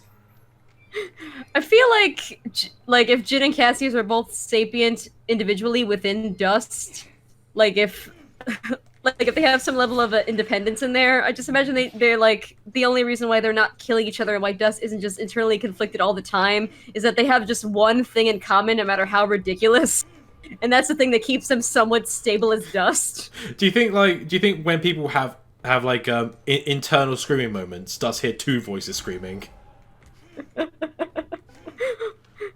Possibly. It's like, oh, my inner Cassius is screaming. Or like, oh, my inner Jin is screaming. It's like, My inner Cassius wants to hit on Ginger, but it makes my inner Jin scream. The fucking Dragon Ball bridge where like Bomber was flown with Trunks. I fucking love that scene. It's like, oh, mama's boy, huh? I'll be your mom. He's like, ah! Venom heat time? Yes, yes, you can. Alright, so I got a few more areas to explore. I gotta go down to the other mansion, and then the trial. Okay. This is a 100% run, people. I'm going to explore everything. So there's nothing left except the Everdorn Basin. Or Basin. How do you pronounce it?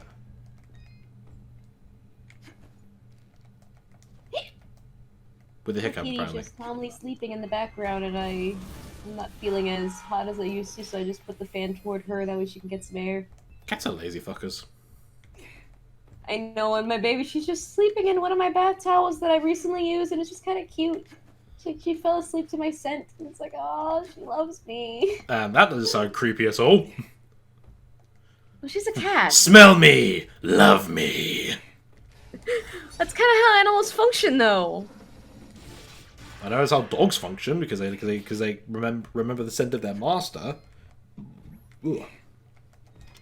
Sorry, I don't really know that. Well, cats are very similar. Ow! So like, What the fuck? What The fuck, dick?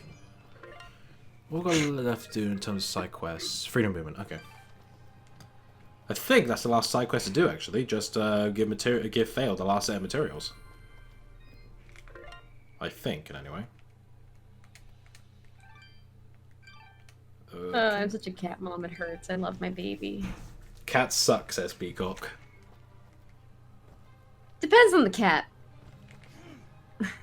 Like, many times I've been told your cat kind of acts like a dog, and I didn't really see it until after my dog had passed away. And some cats are very antisocial, and they are basically just, best case scenario, a roommate that keeps pests away. But then some cats, like, once you earn their trust, they will just love you forever. They are effectively a dog. Yeah. And that's kind of my cat. Just, we kind of have a very unique friendship with one another. We are each other's emotional support animal, and we're just kind of friends and roommates and things, and that's how we function. Fair enough. Just fucking getting so many Discord notifications, I thought I muted the fucking chat. Okay. Perfect, moving on. Not you! That's a very delayed response to him, though. Yeah, I didn't mean to. I was distracted by cats. Cause like, you know, making sure that she's asleep and, you know, not dead because of the heat, and I saw her ears twitch and it was adorable. And I'm talking to you, so duff. Yeah, I know winter's no problem for like pets, but how are they with summer? Because they got like Depends on the animal. yeah. Well, I mean, well, okay. What were your cat then? Like they try to get, generally speaking, they try to get like in low places because it's like cooler, closer to the ground. They'll try to stay in a room that is reasonably cool. Like dogs will pant. Just all pets should just try to drink more water. With cats, they'll do better with more wet food during the summer because wet food will help keep them hydrated if they're not drinking enough water. Yeah. But yeah. But there were many times where I thought I would come home to a dead cat because it's gotten so hot and musky in here. And, you know, thankfully she's okay. Like, she does have a little bit of heat sickness every now and again, but that's just because she's an old cat. She's a little bit prone to getting sick. So yeah, I'm just kind of hoping an air conditioner can come soon. Ah, fuck's sake! I keep forgetting about that spike trap. They probably shed their hair, says Peacock. Yeah, that's true. Animals will shed. I know sheep. It's a bit of a nightmare, which is why farmers like shave their wool nearer summer, so there won't be a problem for them. Which some animal rights activists don't really understand because they make it it's like, oh, you're killing the sheep. It's like, no. Like, my aunt has a cat that's a Maine Coon, and Maine Coons are very hairy, fluffy cats. But he will overheat so easily that during the summer, she has to go to the groomers and get him shaved in such a way where the only floof he will have on him is his face, and, like, his little paws as if he's wearing, like, a suit with floof in all the wrong places. So he's like a poodle in a sense. Kind of, but yeah, that's because he'll overheat very easily, and it's like, animal rights activist, would you rather have a dead cat? Or a cat that's just gonna kind of look funny to a human perspective, but he'll be fine because, you know, he won't be suffocating. Like fucking...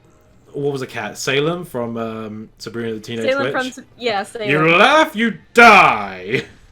You watched Sabrina the Teenage Witch also? I used to. I don't watch it anymore. But yeah, I 'cause didn't... they don't air it on. Well, yeah, they don't air it on TV anymore. And even now, back when I had Netflix, no wait, it wasn't on Netflix. They had it on Hulu. Yeah, I was trying to rewatch it on Hulu, and it was just so awkward to watch because that show is so 90s. The only parts that haven't really updated themselves is Salem himself. Yeah, kind of obvious, like... mocap cat there. Yeah, because Salem is just like, like even Salem's style of comedy dates itself very. Yeah. It doesn't date itself that badly because it's just the personification of an angry, bitter cat. Yeah, it's still got some comedy. I didn't bother watching the reboot series they did. Yeah, because I know Netflix has a Sabrina reboot where it's based on a comic. It's actually based on one of the Sabrina Archie comics. Yeah, but it doesn't mean where that doesn't mean old diehard fans will know what it's based on. Yeah, the comic it's actually based on is actually pretty interesting because it deals with sort of the satanic and pagan side of like witches and magic.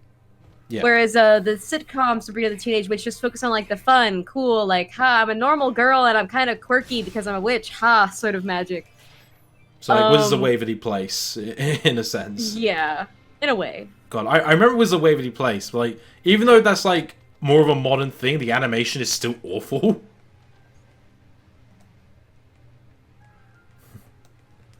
I remember the Deke Sabrina the Teenage Witch cartoon was actually pretty decent. Peter, And that's coming from Deke. People rather kill the animal themselves than a sane person help it? Yeah, that sounds about right. Basically. PETA is just a horrible, like, it's quote-unquote charity for animals. Oh, It's fuck, like I you remember this like bit. if you have any issues with animals or anything, just go to the ASPCA or the Humane Society because they know their shit. Or the RSPCA in Britain. Because they do help the animals, big time. Yeah, just PETA's such a joke. Fuck, I never managed to get this one. This always stumps me.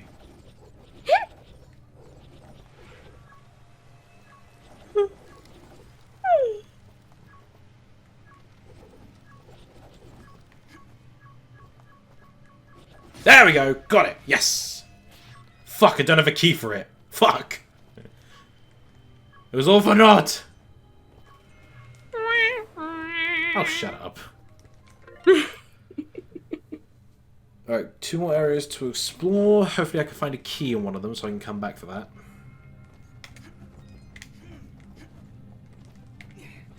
I know you get more keys than you do things to open, but even still, like, whole process of backtrack, it's a bit of a faff. Especially considering that enemies respawn when you go off screen. Oh, you okay? I'm okay. A little bit of a tickle in my throat. Sound you were coughing up a hairball. Okay, I'm cat-like, but I'm not an actual cat. Your nyans have something else to say about that.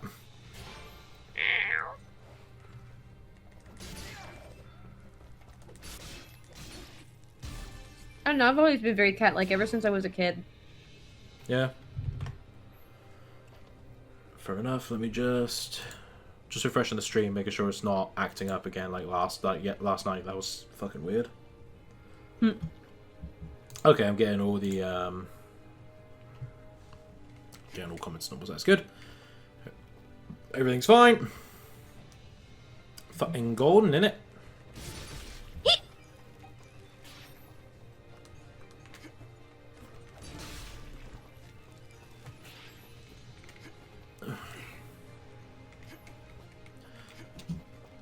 Whew. Meanwhile, I'm just over here, like, looking at all the Stardew mods. Anything interesting? Oh, like, I basically can't play vanilla Stardew Valley anymore because the vanilla game is just, it gets so boring after a while. It's the same thing that happens with, like, any other Harvest Moon game. It's just that Stardew Valley has just slightly more to do and it's a little bit more progressive if you want to have, like, a gay character. But that's about it. Yeah. That's the only advantage it has over Stardew Valley. And it's on PC, so it is moddable, But like once you get started with the Stardew Valley mods, you can't play the vanilla game again. Like seriously. Wait, you talk about gay stuff. I remember, like, Nintendo going quite a bit of controversy with. Recently? No, not recently. It was when Tomodachi Life came out. Oh yeah, that. Which was like their response to The Sims in a sense. Mm-hmm. But like, you couldn't do gay couples. The only workaround you could slightly do was like essentially make the me you want to be gay like a female in a sense. Mm-hmm. Like you can't do any gay coupling. Because all the costumes were gender neutral. Yeah, but like Nintendo issued an apology for it, but fans noticed, like data miners noticed that there was code for gay coupling to work, but it got patched out in like a 1.01 update. So the coding was there. They just didn't turn it on. Yeah, pretty much. Like, the simplest solution would be just have that code still in there, but, you know, have it be a setting you turn on or off. By default, maybe have it off. If you're that concerned about being family friendly. But, you know, like, at least have it be an option. Yeah, it's just a bit ridiculous sometimes. I mean, we're in the day and age where at this point it is acceptable, so I just don't know why they're not treating it like a normal thing, you know? Okay, I'm gonna have to switch controllers. Give me a moment.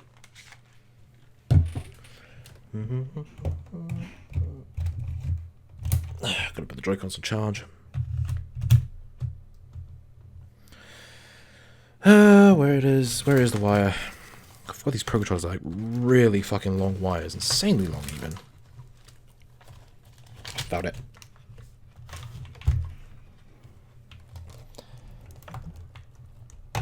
There we go.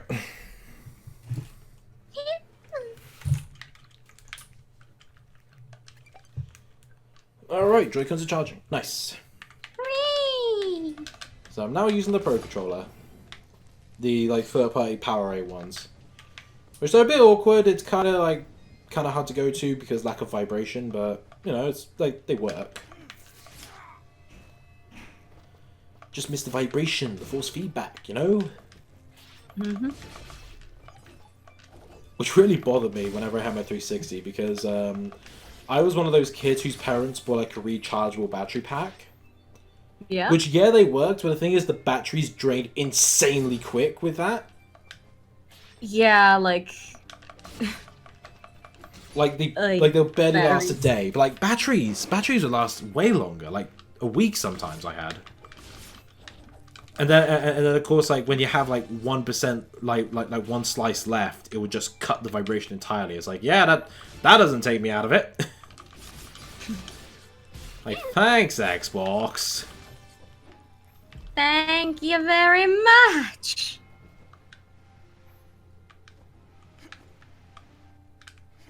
Ooh, aha, keys, nice.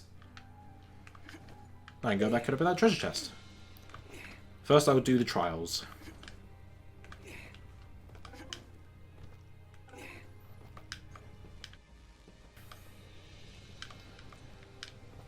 Yeah, I remember the Wii had like its own rechargeable battery packs. It's like you can tell when they're not officially licensed by the company when they're shit. Yeah. Like, I still haven't set up my Wii since I moved in. Like, I haven't played with the Wii in forever.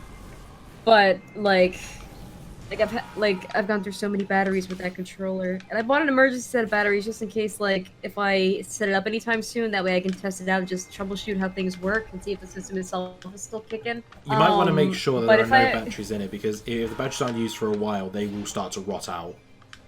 Yeah, and they'll explode. I've already had a couple batteries explode in there. Well, in that case, I'm surprised the Wiimotes are still fucking working. There's no problem with the Wiimote, it's just batteries are not very good with it. Yeah. Yeah. Just batteries, man. Like, batteries can be a trip and a half to deal with. Yeah, it was kind of one of the reasons why I just kind of stopped bothering with my controller and just bought like a wired one when I had the chance. which worked. I had an Afterglow one, I had an actual Xbox 360 controller myself. It was actually a gift. You know, well, I didn't really use the actual like Afterglow feature much, and that controller had to kind of retire because one of my right triggers just sunk in on itself, and I couldn't get it out. Oh dear. Yeah, so I had to get a new controller. I had I had Afterglow when I got my Wii U. One of the first things I bought was a third-party Afterglow controller. It was rechargeable, and the battery lasted quite a bit. But then they released a second model, which was weird. Now, the first model was modeled off the 360 one, but with like the analog stick in a different area. That was actually alright. I didn't mind that. The second model required batteries, and it didn't have vibration. But like the first model did. And the second model was more modeled after the Wii U, after the proper Wii U Pro controller. I was like, why should I get this clearly inferior controller when I can have vibration? I like vibration, alright? Fuck you. Yeah, I like vibration with controllers too. It's a thing about because for a very long time I used like the wireless PlayStation 2 controllers, and I still have it somewhere in this house in a box somewhere to prove that it exists, because apparently I've told people that I used to play with a wireless PlayStation 2 controller, and they don't believe me. Alright, if you say, because I guess it's that rare. Well, it's not so much rare. I mean, like thing is, like, all third-party companies will try to make a wireless variant of a controller. They've been doing that since the NES. Maybe it's just the particular model of controller that I have that nobody believes exists. But yeah, it was like, it had clear plastic, and the X button on there got kind of like really mushy, and it was just really unsatisfying to press. So I just used the right analog stick to drive in my racing games instead of the X button. And you know, that sort of thing. But the thing about the wireless controllers is that they don't vibrate, and there are certain things in certain games where they'll use the vibration as like a story thing. Yeah. Like in Persona 4, if you play with a wired controller, there's going to be a vibration when you shake another character's hand, for example. Yeah. And with the wireless controller, I wasn't able to catch on to that until like my third playthrough of Persona 4, when I finally had a wired controller to play it with. It was kind of like, it was kind of one of the big things when Metal Gear Solid first came out. Because that was when the DualShock was introduced to the PlayStation 1. Mm-hmm. And you know, like Psycho Mantis would appear as like, I will move your controller with the will of my own mind, and it'll start vibrating on the table. Yeah. It was like, that's cool. Yeah, that is just attention to detail right there. That is breaking the fourth wall in a magical way. Oh, he does way more than that. He literally reads your memory card and names some games. Like, he'll literally go, you like Castlevania, don't you? And when, Wow. Yeah. And when he, and when they, like, remade Metal Gear Solid for the GameCube, he had, like, more games to list. Mm-hmm. He's like, you've been playing Super Mario Sunshine. Like, if that game is available for PS2, I kind of want to get it, if only for that, just so he could just critique my taste in video games. Like, you've been playing Burnout 3. Damn, No. you're addicted to this game. He would only list so often games, like, I think on the PlayStation he would just list off Konami games, because Metal Gear was made by Konami, and like on the Twin Snakes he would just list off Konami games, but as well as like mainline Nintendo games like Super Smash Bros. Melee and stuff like that. I see. Yeah. Yeah, Like, that does seem like it would be a restriction, but if it wasn't restricted, that would be kind of amazing. yeah. He'd also keep track. He's like, you have not saved often. Like, he'd actually know how often you saved, and it'll be an actual thing. Damn, that's impressive. But like, what was actually impressive was during the boss fight itself. Because like, For him to not read your mind and actually beat the boss fight, you had to plug your controller into the second slot. Yeah, during game, like what the fuck, you know? Like he can essentially read your moves before you do them, unless you change the control. How did they do that? You know, that's what I want to know.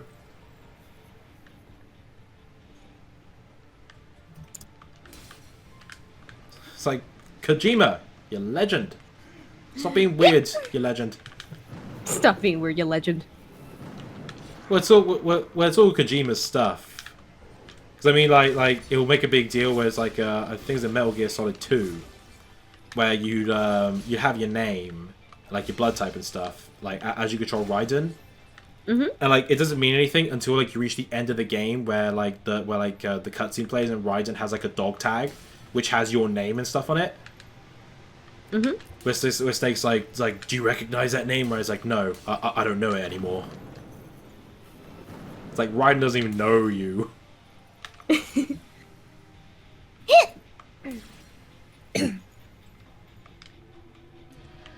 Well, that was shit. I got a ring. The Master Ring of Vigilance.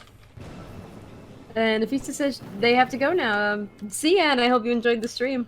You have a good one, Nafisa.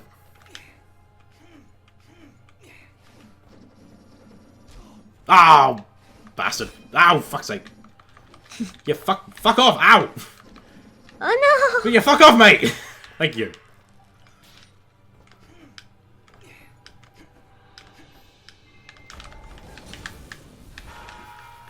Oh shit.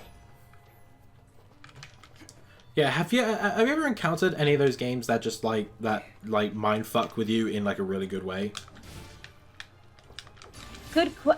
Oh, there's this one visual novel on Steam that Doki really Doki fucked by any with me. chance? No, it wasn't Doki Doki. Oh. And it's a shame that this game doesn't get any recognition because, like, even before Doki Doki made, visual novels can be so scary and mindfuckery. Like, there's this one visual novel called Cupid. It's free on Steam, so download it if you can. There's one ending in that visual novel. It messed with me so hard. It's like, oh no, I'm a shithead. I remember Undertale was really good at mindfucking the players. we're just like Flowey deleting your save file and Sans knowing how many times you died in the genocide run. Like, the one thing about that ending in Cupid that I will say, because if for everyone watching the stream, please play that game. Please, just to get this ending. Like, holy crap, this ending just shocked me. And I feel like I could predict a lot of what happens in stories, but I wasn't able to predict where this ending was going, and it just threw me for a loop. But basically, in Cupid, you're not playing as the character and making choices as the character. You're actually the voice of the character's dead mother, who's kind of giving her guidance from the afterlife, presumably. What the fuck? And, you can either interpret it as the spirit of the mother talking to her daughter to try to guide her through life, or maybe the character's just imagining the voice of their mother to make decisions for them. So, you know, it's sort of up to interpretation. Yeah. But yeah, I will say, because you are playing as this mother character, or the voice of this mother character in this character's head, that's also what messes with you, like, holy crap. I know I'm hyping it up, but it's really amazing. And, you know, it's free. It's a free game, so by all means, just try it out. You're not losing anything by trying it. So it's one of those multiple choice endings. Yeah, there are 5 endings in total. Ugh. I hated well, I liked, but I also kind of hated Emily is Away. I don't know if you've heard of it. I've heard of it, but I haven't played it. It's like sort of one that's clearly inspired by like MSN. As like you talk to a girl called Emily because you had a crush on her and stuff like that. Oh wait, yeah, I have played Emily is Away. I have no idea why I was thinking of something completely different. But you mentioned MSN, and yeah, now I remember it. But it's like you have the choices, but they really don't make a difference at all. Yeah, they actually don't mean anything except for small differences in like the storyline. Well, no, because like one instance where it's like you know, oh, you're in college and you talk to Emily. It's like so what are you up to? And you know, you get different options. No matter what the option, you're always gonna say you're with another girl. Yeah. And it's like, what if I don't want to say I'm with that girl? You know? Like, unfortunately, Emily is Away has an illusion of choice. The only real effect your choices have is whether you and Emily sleep together or whether or not she gets with this guy, but the ending is overall the same. You still get to the same conclusion. And I think they did that somewhat on purpose just to... I feel like the original Emily is Away is sort of more like a tech demo, because they do have a sequel. I'm not sure if the sequel is any better or actually has a story where your choices really matter, which is why I haven't bought it. Because I don't want to have that same illusion of choice. Well, it's like I can't get invested into the story because, you know, where it's like, okay, you know, you should come at me. It's like, well, what we do? And I picked the one where it's like, you know, we'll go out, like go into town and stuff. And apparently, according to my character, that means go into town every single night. So I thought I'd change Oh it my up. god, like, Whereas, you know whereas what's like, weird okay, in hindsight? Okay, without mentioning names, Emily is a way reminds us of somebody we both know. Yeah. I don't know if you get those vibes, but just for me, just considering the context, oof. Well, it's like, you know, and then I thought I'd change it up. I was like, okay, I'll just say, you know, maybe we'll hang around. And apparently, like, yeah, we like, they just stayed in the dorm room, like, the entire weekend. Yeah. It's like, come on, dude! Yeah, Emily as a way is more of a tech demo than an actual game with an enjoyable story. Like, Another game that I really hate where your choices meant absolutely nothing is a game called Always Sometimes Monsters, where... That's a mouthful. That game is just so preachy and it's trying to be edgy, but it's like, unless you admit what a shithead you are, regardless of your playstyle, you won't get a good ending. Like, holy shit. Like, this game just wants to guilt you into saying, I'm a really terrible person. Yeah. And I can't stand games that are preachy like that. Yeah, so we get it. Undertale was a thing. You had a pacifist run and a genocide run, but it doesn't mean you can do the same. You can't replicate what was already there. It was out before. Always Sometimes Monsters is a much older game before Undertale even was a thing. Then I stand corrected, my bad. Yeah, it was just Always Sometimes Monsters is just so preachy, and you can play the game in a certain way, but none of your choices will matter. There are literally characters that are introduced that you can't do anything with. Yeah. Even though you get like something resembling a story arc with those characters, and they just never come back again. And the story of Always Sometimes Monsters is that your ex whatever is getting married, and you want to be at their wedding. Whether it's to support them or object to the union is up to you. Depends on how you play the game. But oh my god, just the choices you make, just there's such an illusion of choice, and it's trying to frame itself as being like this avant-garde, edgy art storyline in a game, but it's like, no, you're not being cool. You're making me sad and making me mad because none of my choices actually matter, and the game is just a slogfest as a result. Yeah, I remember when I was playing... Sorry, carry on. Yeah, but even the ending of Always Sometimes Monsters, there are two main endings. One, you let your friend get married, and you end up being a homeless bum as a result. Even though certain choices in the game might allow you to become like a world-renowned author with an amazing like novelist career and stuff like that. So already a contradiction there. And then there's the ending where, you know, you break up your friend's marriage and your ex-best friend ends up being a homeless bum that just wants nothing more than to die. And it's so no. It's so edgy for no reason. It's like your character could have made all the right choices and been like on the fast track to happiness, and then somehow they can end up being a homeless bum who's just suicidal as fuck in the end. No, that's not how you write. It's not how you write a character arc. It just made me so mad. Oh, it just reminds me of I play when I had a PSP. I played Yu-Gi-Oh! GX Tag Force. Now I've never heard of that. It's Yu-Gi-Oh, but it's Yu-Gi-Oh game set in the GX world. But the main gimmick is tag team duel. Which is obviously a really good concept, but the AI can be really annoying when they don't really understand your combo and will ruin your fun combo by using your card without your permission. Oof. Anyway, but yeah, they really hype up like 100 days there is a tournament. Like there's a tag team tournament every Sunday. If you build up enough friendship. By either dueling your friends or just giving them golden egg sandwiches. Seriously. That sounds delicious. That makes me really hungry for scrambled eggs and like a chicken sandwich. I guess I know how to make it for dinner tonight. I'll make myself a chicken sandwich and put a fried egg in there. Fair enough. Oh wait, I don't have any rolls. Damn it. I have to go out and buy rolls. I have to go out and buy bread.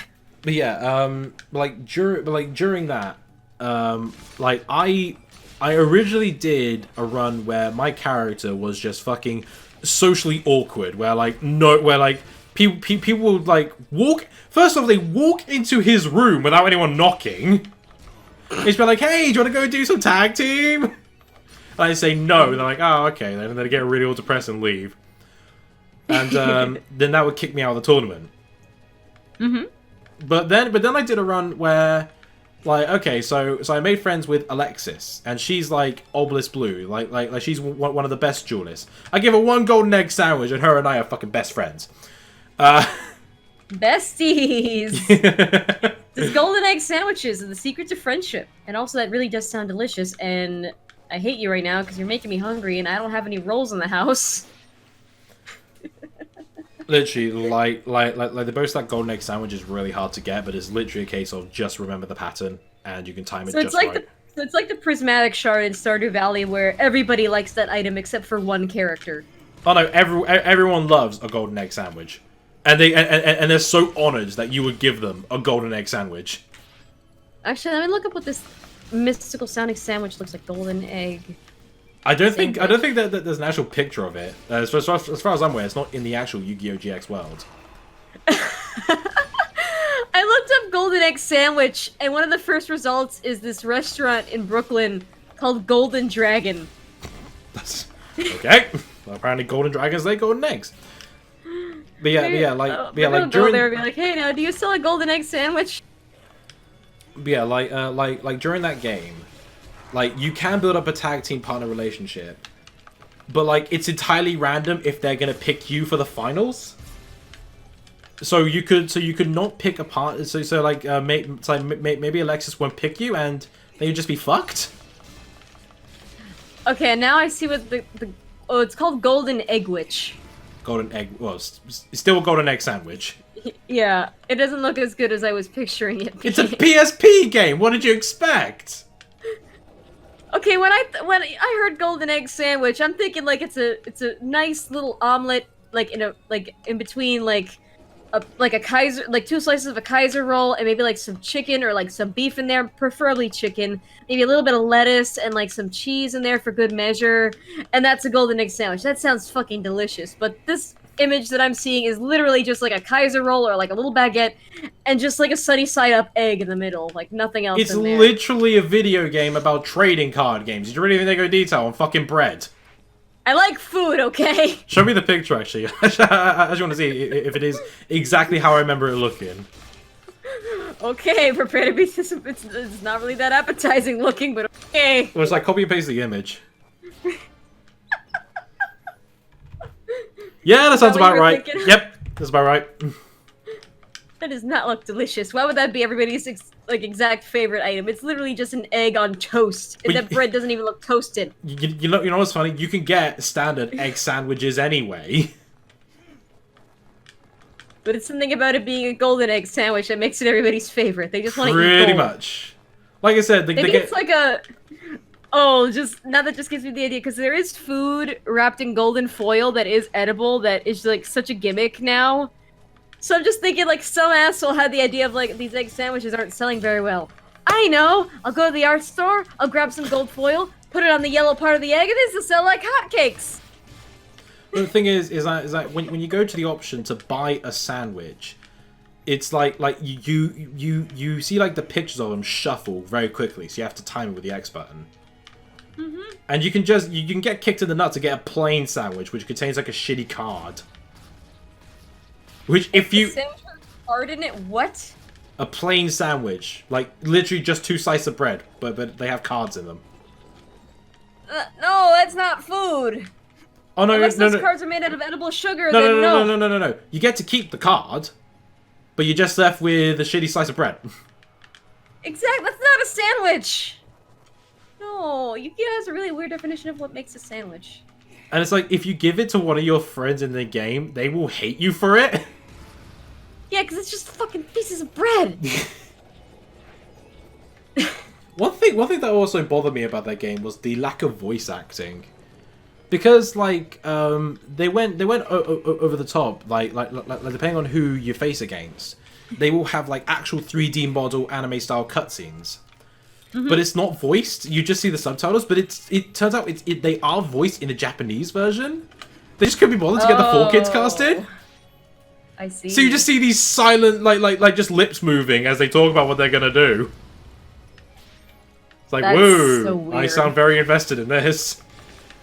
Yeah, that seems like a weird choice to me. You know, it's just like, you know, he's like, Podegrido! In the Japanese version, but, you know, in the English version, it's just silence. And you just hear the... There's just the... as the card gets activated, that's it.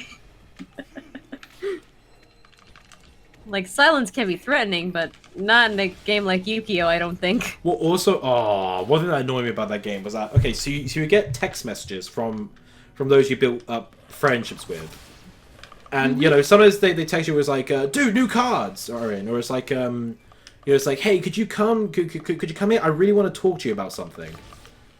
And, like, when you do, and like, when you do, you don't see the conversation, but it's like, you know, like 30 minutes has passed and they feel better about it. So, you know, you build up your friendship there. It takes 15 minutes to travel between destinations. Every time, 15 minutes. But the thing is, sometimes they ask you to visit them at 3 o'clock. During school days. So, meaning you'll have to skip school.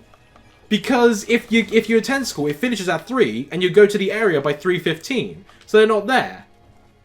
So if you want to be a good boy, you got to attend That's contradiction. school. Yeah, but even then, if you miss them, even though they were in the same lesson as you get a message the following morning, and they're so pissed off with you. Oh, So that like, you were at sound school like it was too, very well dig- designed. So it's like I have to skip school just to talk to them,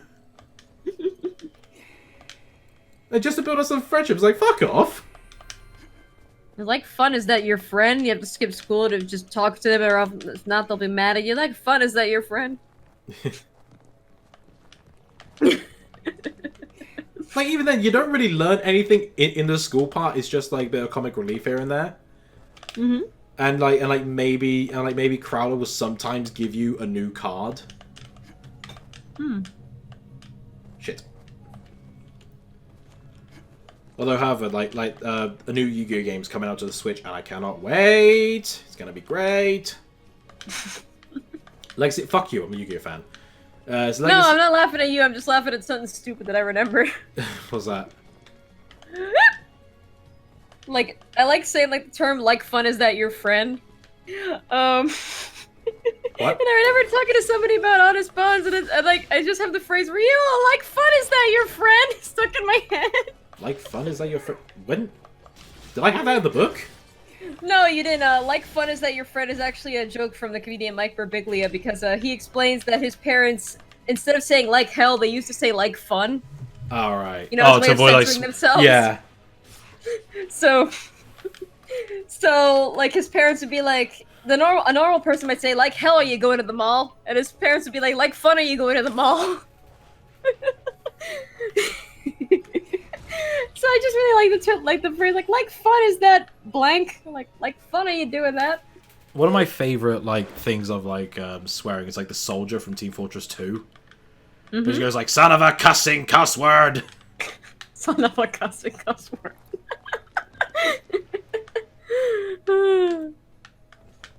Jumping jalopies, Batman. That's some profanity right there. I think Batman Forever took the piss out of that, where it's like, holy rusted metal, Batman. It's like, what? It's like the metal. It's rusted and holy. It's like, oh.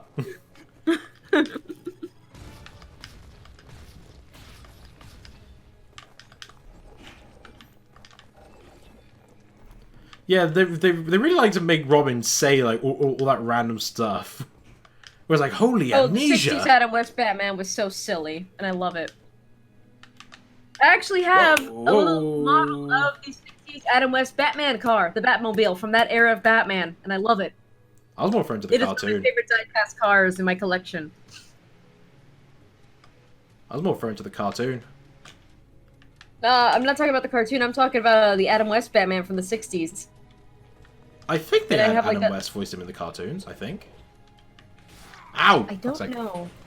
I know they had like a live-action Batman show that Yeah. Adam West was in. Which for some And I reason have the the intro Batmobile of it, from that show. for some reason the intro of it was animated. Oh, the kid was here the whole time. Yeah, it was animated like that old comic art style. It's just so silly, but you gotta love 60s. Yeah, well, I mean, it's like, I mean, most 60s cartoon was like Hanna-Barbera stuff, and it's like, they tried everything. Yeah.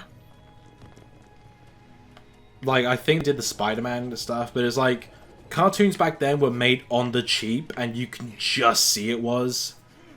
Like, like the amount of times you see Scooby and the gang run away with the exact same fucking run cycle. With, like, the same 2 frames of background just, like, posted there. But, like, apparently that was enough for entertainment, and then DuckTales became a thing, and they're like, oh, fuck, that's budget. Yeah, like, funnily enough, the animation budget for, like, those cartoons were, like, so... Like, they were made so cheaply, and that's why you'll have the old-fashioned cartoons from that era. It'll just be, like, a character from the waist up just talking and only having the mouth movements and maybe an occasional hand movement. Yeah. Like, Scooby-Doo is an excellent example of that. Yeah. Yeah, but, like, they didn't really think cartoons would be a hit, so they just gave them, like, the lowest budget possible. And then, of course, Disney stepped in and was like, nah, we're gonna have a budget of $1 million. And then, hey, DuckTales! Woo! I like DuckTales. I'm not saying anything bad, it's just, you said DuckTales and I said woo! Have you seen the reboot at all? I've seen bits and clips of the reboot. It's good. It's good shit. It's a really good reboot. I don't have Disney XD. Neither do I. You can literally look at clips on YouTube. Yeah, it's David Tennant doing the voice. It's David Tennant has such a buttery voice. I was actually a bit unsure about Tennant doing the voice, but, you know, when he uses his natural Scottish, that actually works. David Tennant, I love his voice. If he were to yell at me in Scottish, I just wouldn't mind it whatsoever. You know, it's funny how you like David Tennant. Yeah, I offered to show you, like, Doctor Who clips that he's in, and you're like, nah. I'm not much of a Doctor Who person. I'm trying to get you into it. I introduced you to Top Gear, for God's sake. I'm just not into Doctor Who, per se. And now Disney's milking their movie with live action. Ugh. I'm still pissed that they got rid of Be Prepared. The Lion King movie is out now? No, but they announced before it come out that it's not going to have Be Prepared. Like Scar's song, and it's going to be replaced with a Rihanna song, because Rihanna song. Ugh. That's just... I don't get it. I don't get why they get celebrities in who clearly can't voice act. You know a celebrity who can surprisingly, like, if they wanted to switch careers and just be a voice actor, could probably do a really good job at it? David Schwimmer? Nicki Minaj. I'm not even kidding. What's she done? She did some voice acting stuff for Steven Universe, and I wasn't even able to tell that was Nicki Minaj. Really? But, she voiced a character on Steven Universe, and I'm like, damn, girl, you can voice act. Fair enough. Like, I don't care for her musical career whatsoever, but, like, she kind of has, like, voice actor energy, for lack of better words. Yeah. So if, like, she wanted to switch careers, I think she could do a pretty good job at it. Like I remember... You remember, like you know, mid 2000s when tie-in games were like the rage. Mm-hmm. Like I remember. I actually own a few tie-in games. Oh, so did I. I had so many. I had like Zathura, I had Narnia. But like I remember. The only one I have now is a Charlie and the Chocolate Factory, the game. But it's like, you know, like I see them and it's like they get the actors from the film and it's like they can't voice act. Yeah, because just because you are an actor doesn't mean you are necessarily a good voice actor, unfortunately. Because, like, I feel like I can voice act okay, but, like, live voice acting, like, not live voice acting, like, live acting, like, on a stage or on film, I feel like I would be different. I would have to make sure I get comfortable enough in the role to actually, like, physically act, like, coherently. Yeah. And, of course, I always get tripped up on my words and things, too, so I don't know how well I can, just speak and, you know, physically act at the same time. I'm like tripping over my words now just thinking about it. I could think of another person who could probably do a very good voice acting job if he quit his acting career. Mm-hmm. Mark Hamill. Yeah, Luke from Star Wars. He also voiced the Joker in the Batman animated series. And he voiced Joker in the Arkham games as well. He does a really good fucking Joker. Like he does voice. He could be a really good voice actor if he just had the chance to. But it's just like, you know, like they get these people in. I remember Home that had like Rihanna and the guy that plays Sheldon. Like, Yeah. Like he was able to get away with it because like his character was literally I can has cheeseburger guy. But like Rihanna's, And also he has a naturally zany voice. yeah, like he can essentially get away with that kind of dialogue and stuff. But what was Rihanna's excuse? You know, I didn't watch Home. shit. But it was shit. Just saying that now, it was shit. like and the only bits and pieces of Home that I've seen, it's just it's literally just the guy who plays Sheldon. From Yeah. Big Bang Theory. Oh, you gotta be shitting me. What's that? One of my mods in Stardew Valley that I literally updated last night just came out with a new update like an hour ago. So now I gotta re-download everything. Oh right, this had. Right, yeah, I needed to do. I think this involved the orb somewhere. Fuck my life! I hate the fact that this doesn't have Steam I remember. Workshop integration. I gotta find it. I gotta find. Sorry for the profanity, kitty. No, it's fine. Like I'm trying to find. There's a spot with the No, orb. not you, my. No, not you. My cat just like her meows are very conveniently timed sometimes. I'm sure she has like comedic timing, and as soon as I said "fuck everything," she just like meow. Well, a fucking Captain America. Profanity. Well, a fucking Captain America with language. Like so we're just gonna ignore the fact that Cap just said language. Yeah, she just had to yell at me for profanity. I'm sorry, kitty. I'm just mad. I updated this mod last night, and it just updated an hour ago, and I gotta re-download everything. Because, like Stardew Valley is amazing with mods, but just the way to mod it is just such a bitch and a half. Yeah. Well, it's like what I said with the Sonic Generations mods. They're a right pain they are. But I literally did this last night too, and I had a feeling this was going to happen. Like, I have a feeling that at least one of the mods that I just re-downloaded was going to just magically update the next day. It's like, oh. Oh, did you hear some of the backlash that Nintendo got again with Breath of the Wild? Because Zelda has short hair now? No, not that. Though that's news to me. But because the direct sequel to Breath of the Wild will be reusing the same map. That's so stupid. So the sequel Good to map. the game set in 100 Years Hyrule will be using the same map of the same desolate 100 Years Later Hyrule. Ay, ay, ay.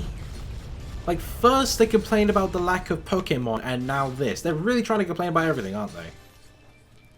I mean, I'm not much of a Nintendo person, but like, and I know I'm a gamer, and I don't want to shit on, you know, the gamer community, but like, come on, people.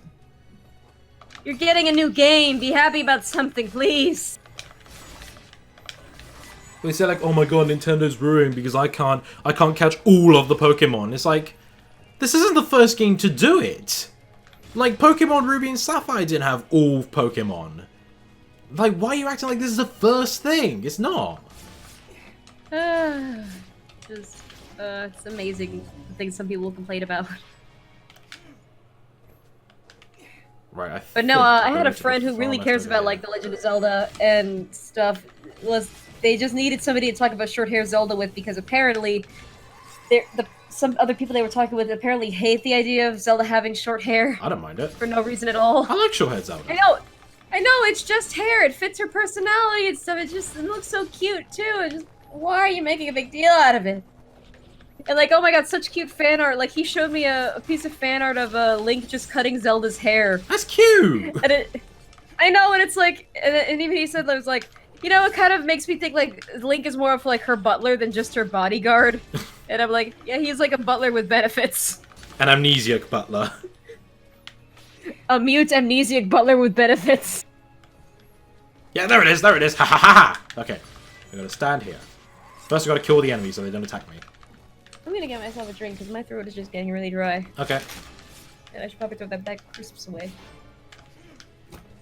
I think I just go and press up. Or wait. Oh no, I crouch. I think I gotta crouch. Get another splinter on my foot. I'm going to wait. There it is, a tornado! The Castlevania tornado. Yes, kitten? Right, maybe down here. What? Well, that made absolutely no sense. Everyone has approaches, Pigeons. You just have to dig deeper. Oh, I love it. I fucking love it.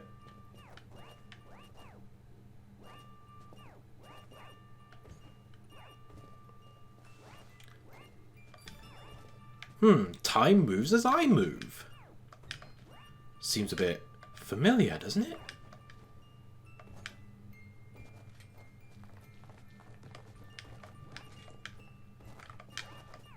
Time moves as I move. Could it be someone else? But who could be locked up in the chest?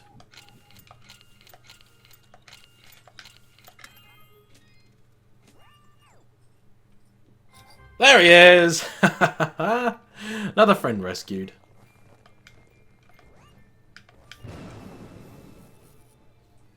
And now out there we go. And I think we've explored everything. Yep, 100%, baby! Now to go to the next save point. And go to the sanctuary, and I think that's everything. And just back to the Avidel Lane, or the Avidel Basin.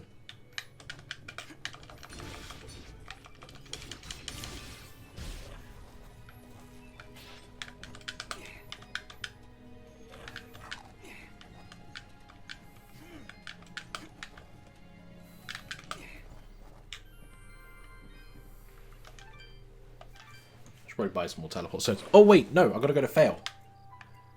First I go to the sanctuary. Because I think I get the achievement if I actually go in there with all the friends there. There it is, Baker's Dozen.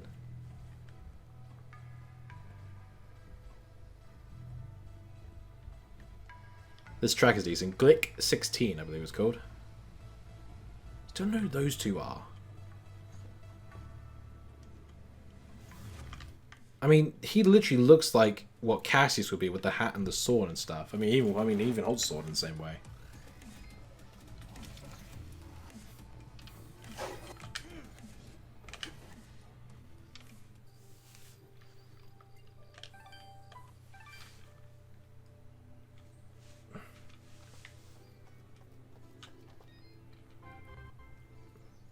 Here are those materials you asked for, Fail. Great! Here's your payment. If you're willing, I could use your help again. I've got one last job for you, Dust. There's a strange flying creature called a Florn that lives around these parts. Can shoot balls of electricity from its tentacles. A real nasty customer. If you could gather 3 Florn tentacles and 3 Florn sparks, I can use them to reinforce our guards' armor and give their weapons a bit of an extra kick. I'll pay a premium for them that you won't get from the shops around here. I think I have those, actually. Okay, I'm missing one Florn tentacle.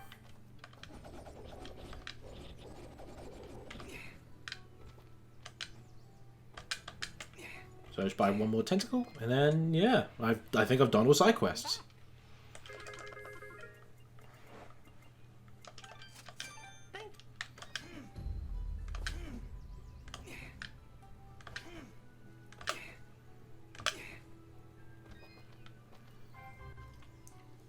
Here are those materials you asked for, Fail.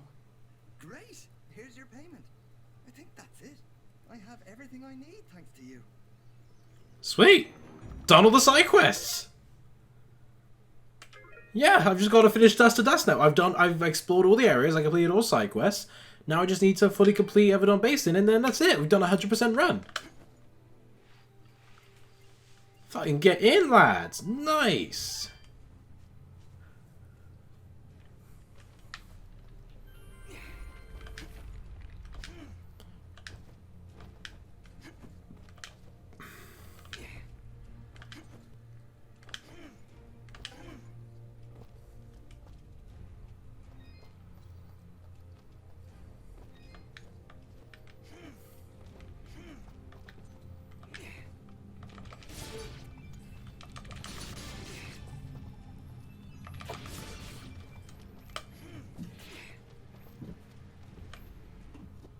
I'm back again. I have drinks. Welcome and back. I have snack. I have just completed all side quests. Headphones are on my head. What did I miss? I have just completed all side quests. Sweet. Yeah. Completed all side quests. I've explored all of the areas except the Everdon Basin. And I've 100% all of them. So I've almost done this 100% run. Nice. Yeah. It's that satisfying feeling when you're 100% it, you know? Mm-hmm. I even rescued all the friends in the sanctuary with a nice Castlevania reference. Yeah, all good, all Like, good. I don't know if I've ever 100%ed a game, but like, I get that same feeling like when I complete a book. Like there's this one book that I've been holding off on completing for a while, and I love it, and it's the only thing I don't want spoilers for. I very nearly 100%ed a game, including achievements, once. Wow. It was actually, believe it or not, Bakugan Battle Brawlers for the 360. I was 5 achievements away from 100%ing the entire game.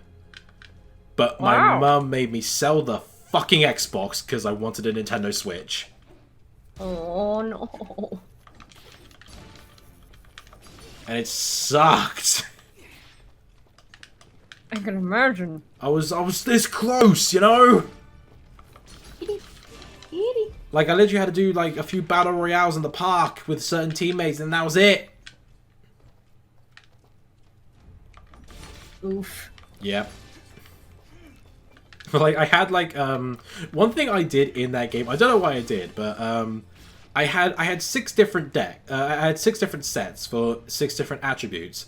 But whenever I picked the certain set, like Chaos, Darkus, Pyrus, or Arquus, stuff like that, I would then go to my character's wardrobe and change his attire to match the colors. I would actually do something similar. Like, I was always customizing that character that you get, and for no reason, because it has no effect on the story. But No, it doesn't. Look like a male version of me. Like either gender has no effect on the story whatsoever. It's just that, you know, like, I didn't even get a gender option. I was always male by default. Really? I think that I didn't see a female option. I thought there was a gender option. No, I was a dude. Oh, that's weird. I thought there was. Your friendly peacock asked, why'd she make you sell the Xbox? Oh, because my mum got me all the consoles, right? Except for the 3DS, sorry, the new 3DS, which I spent my own money on. But apparently, having an Xbox 360, a Wii U, a laptop, and the 3DS that I bought with my own money was too many consoles. Huh. So, in order for me to get a Switch with my own money, I had to sell a console. And I couldn't exactly sell the Wii U because that had a lot of stuff on it. So I had to sell my 360, which sucked.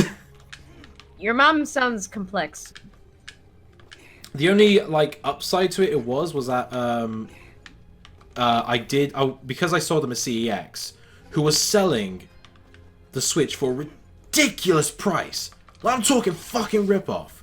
Because normally they're a second-hand shop. What they decided to do was buy a lot of Switches brand new, and then sell them for way more than what other shops sell them for a profit. Mm-hmm. Because they knew they were going to sell out quickly, so they sold, like, the grey ones for about £300, and the neon ones for $350. Wow. I know. Anyway, so after What selling, are you doing knocking books off of the bed? So rude of you. I think she's trying to tell you that she's awake. Like, hey, bitch, slam something on the floor. I'm awake. Feed me. Yeah, so after like selling all of the 360, all the games, I picked the option to have install credit, which I rarely do. Sometimes I just go straight for cash, but because of that, I was able to buy my Nintendo Switch for about £220 instead of $350, which was still cheap considering the fact that, you know, Switches are sold by $280 over here. So I guess that's a good thing, but at the end of the day, I was still salty that I couldn't have my 360. Because there were still some games I wanted to play on it, you know? Yeah, that's... Your mom sounds unique. to say the least. It's a way to describe her. Keep fire, Moonbloods. Fuck. Ow. Brave the lava dust. Shit, I didn't mean to do that. I forgot the triggers are so sensitive on this controller. Like, I love that you're just walking on lava for those like few invincibility frames. Yeah, I know. As I said, brave the lava dust. You can do it. I mean, I've got regen. I'm not gonna leave that area until I find what I'm missing in that. I mean, it's like, I love my mum, because she's my mum, but for fuck's sake, like, sometimes not everything makes sense, you know? Yeah. I mean, I don't have my Wii U anymore, but that's because, like, all of the games I did have on it are now on the Switch. Mm-hmm. Hold on a minute. Jesus Christ, And the Wii U was kind of this generation's Virtual Boy, honestly. Yeah, I think game theory refers to it as the Virtual Boy 2.0. Yeah, it's just, it wasn't described very well. Like, I remember once upon a time, me and my mom were in a game shop. This was back when they still sold, like, PS2 games, and I was usually in there for that. Yeah. And I was asking about, like, the Wii U, and I assumed it was, like, an extra screen for the existing Wii. So, on a whim, I just asked, like, oh, what would it be like to get a Wii U? And the cashier gives me, like, this little manual describing what the Wii U is. And again, I assume it's just, like, an extra screen for the existing Wii. So I'm like, oh, you think I can get a Wii U today? Because I assumed it was an extra screen. I assumed it was cheap. Like, it could be, like, a whim decision buy, and that'll be fine. But it's like, no, it's a separate console. You have to buy, like, games for it all over again. It's like, oh. Yeah, but okay. I mean, like, the upside to the Wii U was that you could still play your Wii games, though. Like, PS1 or PS4, you could transfer your Wii Shop data, and you can still play your Wii games, no problem. Which was an upside for me, because I didn't get my own Nintendo Wii until, no joke, 2011, when the 3DS was out, and when they announced the Wii U. Because Nintendo Magazine was still a thing here, so I bought it and it was like promoting like Metroid and Other M and stuff, and then it spoke about the Wii U, and I thought it was just a gamepad, like I thought it was just a new controller. Same. But then it showed like gameplay of the new Mario game. I was like, wait, what? Is this like a new Super Mario Brothers? And of course. Yeah, I didn't get a Wii, like a regular vanilla Wii, until 2011. Also. Did you have a standard white one, or was it like a special edition one? It was the black one that came with Mario. Ooh, I had the blue one, which came with Mario Sonic at the Olympic Games. I still have the 2008 Sario and what the fuck was I gonna say? Were you about to say Sario and Manic? Sario and Manic at the Gay Olympic Momes. I still have my copy of Mario and Sonic and whatever you want to freaking call it. What's funny in hindsight is that I had no context for what a Sonic was at that point in my life, and I would always use Sonic for like the boating events or all the events on water. I used to hate Sonic growing up. I was afraid of Sonic growing up. How are you afraid of him? I don't know why, but like the little bits and pieces of the character I saw in 4Kids, just the art style kind of scared me. And then, when I was using my DSi at the time as like my dedicated porn machine. Oh no! No matter what I looked up, porn from that franchise kept sneaking its way in there, even if I would look up something completely innocent like CL from Black Butler. Or something like that, or like Innocent Yaoi and for porn. a completely different... Like, I could be looking at like CL from Black Butler, because I also use my DSi as like, for art reference. I would like use Google constantly to look up like characters to draw.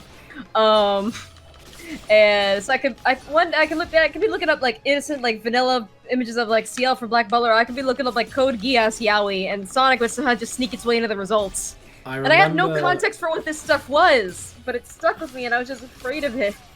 But yeah, I used to hate Sonic growing up because, hate is a bit of a strong word, because there was a bit of a hodgepodge. Because, like, at the time, I would watch, like, the Sonic cartoons and stuff growing up. But then I would,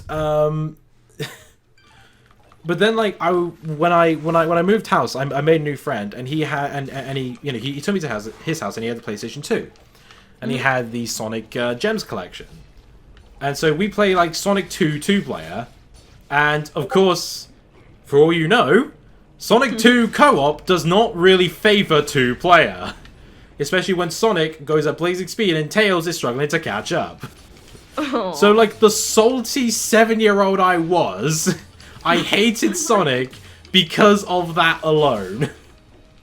Oh. To the point where, like, when I got my Xbox 360, one of the first games I got for it was, no joke, Sonic 06. And I didn't touch it. I didn't touch it. My parents didn't get me it, but my next door neighbor did, because they were good friends at the time. Then, like, a year later, I say about it was like July of 2009. My friend comes over because I have Lego Star Wars and we're gonna play a bit of Lego Star Wars. So he comes over and he sees Sonic 06, like, still in its wrap. And he was like, it's like, oh dude, you haven't played that yet? I was like, nah, I haven't really gone around to it. And he did the whole guilt trip. It's like, oh, you should. My mum spent a lot of money on it. And I was like, okay, I'll do it. And he leaves, I play it, and I'm now a Sonic fan again. well, not hardly to say I am nowadays because the way Sega's treating it. With That Sonic is an 4. interesting way to get into Sonic. I know. Believe me, I also have a weird, like, how I got into Sonic. Jesus Christ, that soldier went flying. Oh my god. I'm gonna see that on the playback on the stream. Like, watch what happens when I suplex the battleship. He just goes flying. Yeet.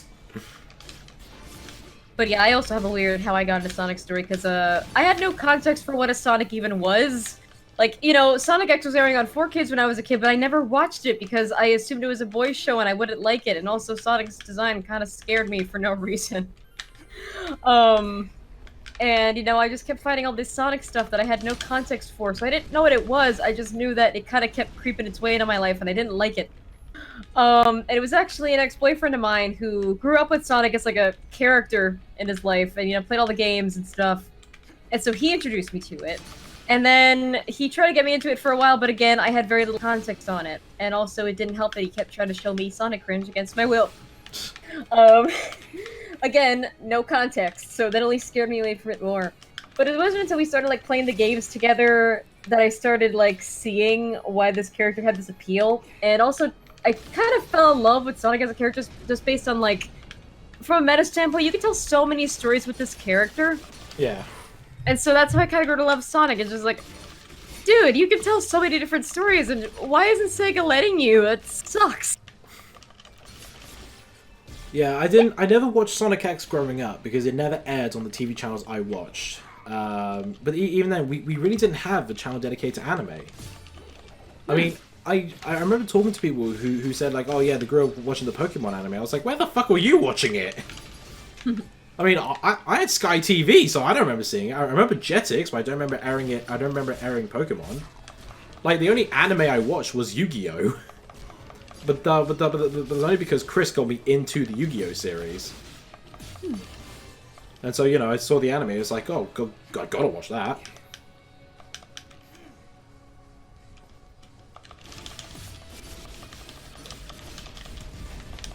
Okay, so I'm back to where I was on the Everdorn Basin. And so far I've explored 59% of the area, so a few more areas to cover, and then we'll confront General Gaius.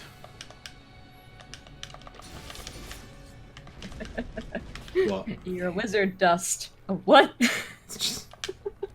You're a wizard, Voldemort, I mean, but, what, not Voldemort, I forgot how those Coopers go up. But Dumbledore, I mean, General Gaius! You've ordered the deaths of countless people, countless Mubbler. Yeah, Mubblers, because we're in Harry Potter land. Harry Potter land! But Voldemort, I mean General Gaius, what do you mean? You're a Mithrarin, Dust. You're the Mithrarin, Sen. You're a Cassius, Jin. You're a Cassius. You're a Jin Cassius. What?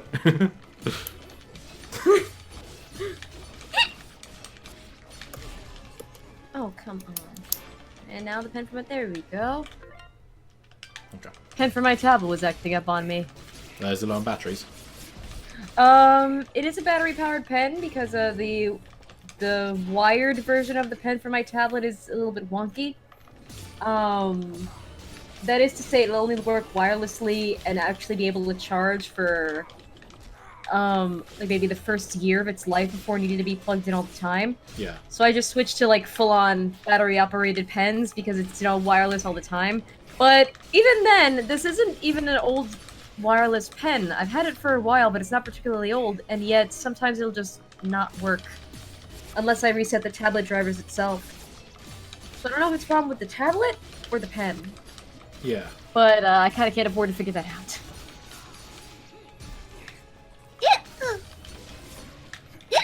It's a big battle.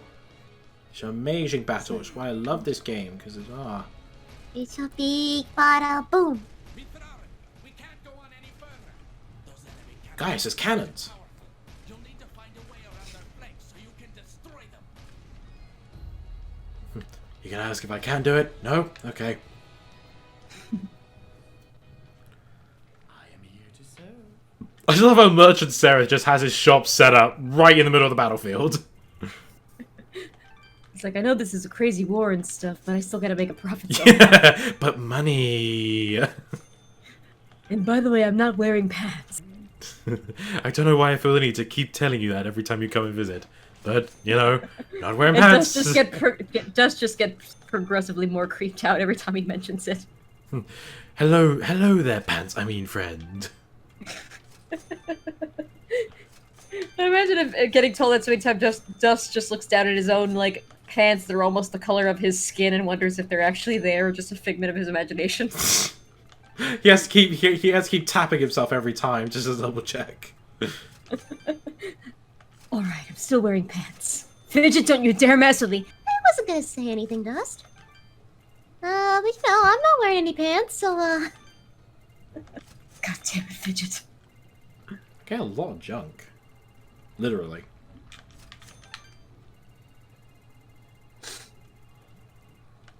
Selling everything! Shame there's not a sell all button.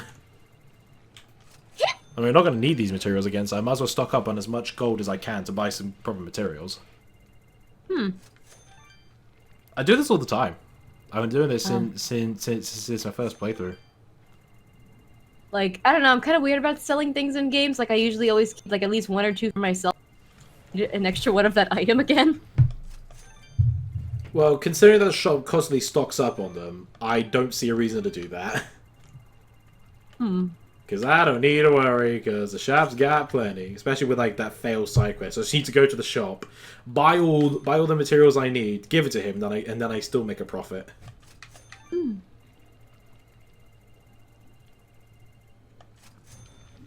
Switch to buy mode. Alright, buy a few teleport stones, just in case. Good on revive stones, still got 2. I've got the best rings ever. I think I've got the best... Ooh!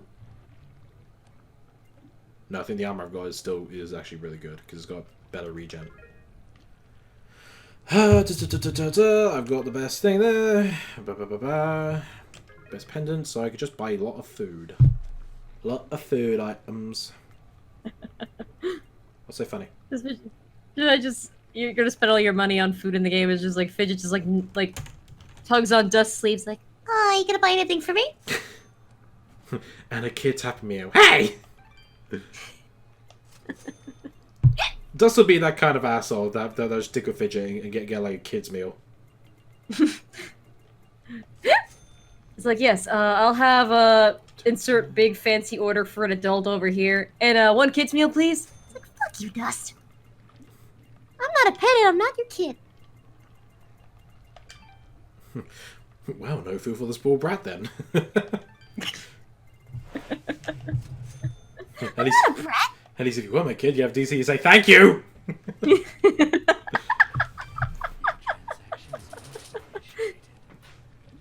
All right. Now we have to go take care of the cannon. Fuck off.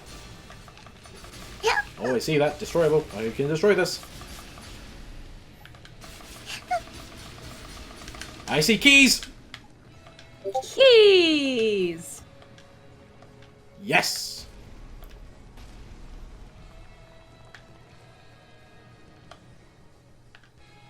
Oh, hello. I see that down there. I think I don't see you. I see you.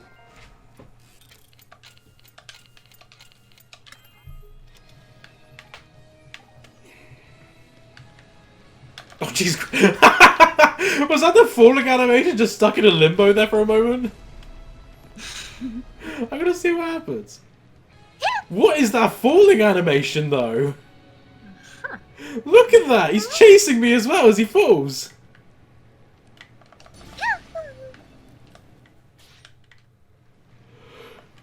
Oh, I just found a way to cheat in Stardew Valley by total accident. Wait, I didn't even. Oh shit! I trapped myself. Oh shit. Okay, this wasn't smart at all. I gotta quit the game. Ah shit. Here we go again. I was just turning out just test out my mods just to, you know, see if anything's conflicting with one another, and then I accidentally warped myself into the mine using a console command for the mod. And I'm like, Oh, they have a concept in this called the Way of the Flameless Light, and I love how that Way of the Flameless Light is literally just light bulbs. We're literally in General Gaia's territory, and he's got fucking lamps dangling down. Like, General Gaius is just, base is just IKEA. Oh no. Elder Grey Eyes and the Moonblood's flameless light bulbs is like how it looks. General Gaius' lamps is like the reality.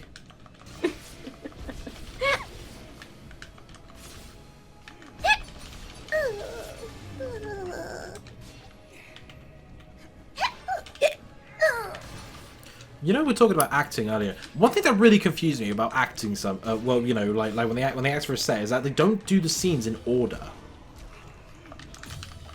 Well, yeah, that depends a lot on... You Oh okay? goodness, why am I hiccuping so bad? But yeah, like when you're filming and stuff, especially like with live action things, a lot of stuff is going to be very time reliant. Like say you're trying to get a scene before sunset. You know, you need to like be reliant on sunlight for that. It's nice it's like if the location is available, period. Like I imagine any filmmaker filming something here in New York is just wow. Because New York is a pretty busy place, so you gotta film at a very specific time or like reserve a whole block and hope the majority of New York doesn't hate your ass. One thing I also don't get is what someone referred to as Hollywood rain. Hollywood rain? Yeah, whenever there's rain in a film, it's clearly artificial by Hollywood. It's like fucking giant rocks of water just falling down. Like clearly they don't know how rain looks, so they can't make it look natural or anything. Oh, that's Hollywood. Yeah, like whenever you see characters like drenched like straight away. It's like Hollywood rain, everyone. Like I've been in the rain. I've never gotten that wet before, you know. Yeah, like I've been in the rain. I've gotten caught in the rain without an umbrella, but I've never gotten that wet. Like I don't think you'd get even. I don't even think you'd get that soaking wet in the shower. No, you wouldn't. It's like they should really like they should probably be a bit more realistic, especially like when they come to filming sets in Britain. I know Britain rains a lot, but sometimes we just get light drizzles. Well, like literally, you wouldn't even feel the rain. Yeah. Where is bomb fruit? There's gotta be a bomb fruit somewhere, surely. Is that not a bomb fruit anywhere? I swear I saw a bomb fruit.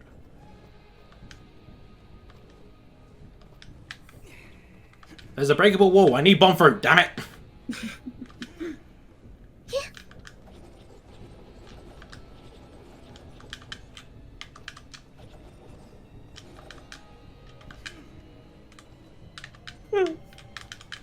Oh, this Jidam's feeling tired.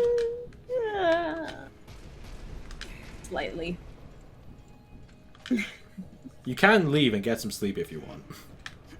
I don't want to sleep, but I gotta clean. And also, the cat's hogging up my part of the bed. Then sleep on the sofa.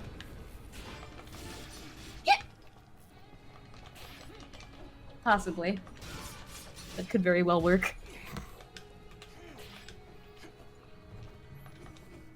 Ah, there's a bomb fruit.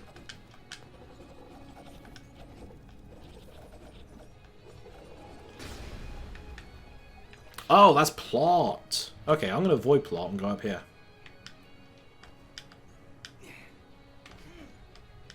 The way of the flameless plot. Do you mean light bulb, General Gaius? Wait, how do I go up? I don't see anywhere where I can actually go up. I think I might take that nap. Yeah? Yeah. Alright, you go sleep, okay? Okay. Laters. Good night, everybody. Good night. I'm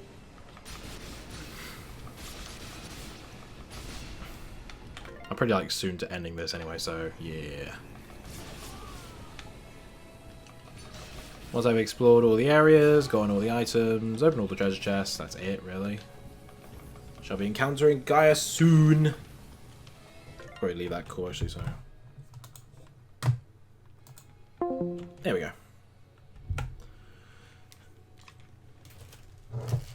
Okay, headphones off. Ow. Thanks, Dick. I was in the pause menu, asshole. Ow. Put it, fidget. You got anything else to say? Exactly.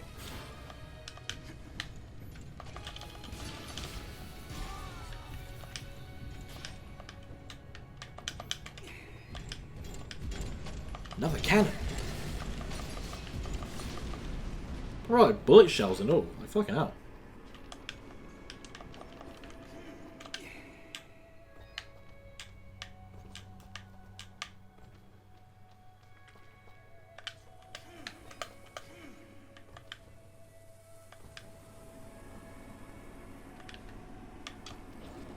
Now, why would they give me a bomb fruit? Almost like there's something here that I need a bomb fruit for. Apparently it's nearby, otherwise why do you put such a short timer on it? Okay, maybe it was just to help clear our soldiers. Ow!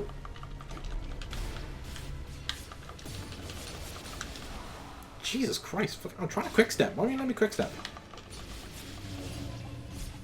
There we go.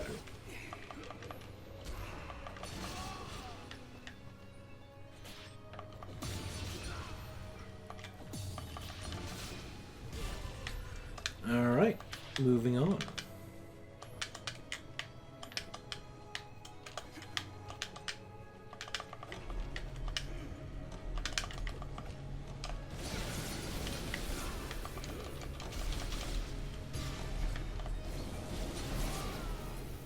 Good work, Fidget.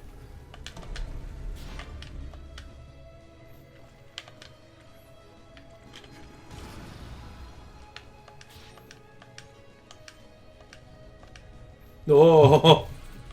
Oh, hello, no, I saw that, I saw that, I saw that, I saw that, there were two keys.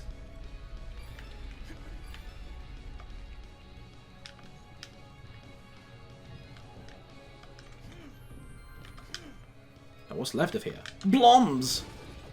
They take me somewhere. Oh, holy shit. Okay. Thank you, Duststorm.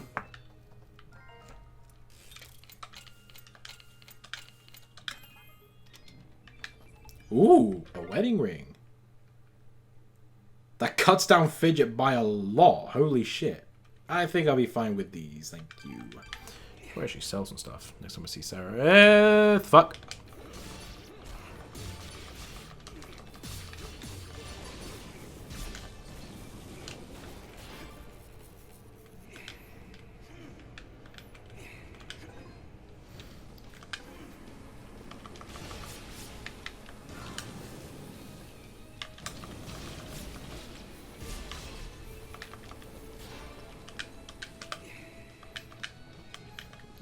They just go through the wall. Dust doesn't take the long route, but they can face through the wall, no problem.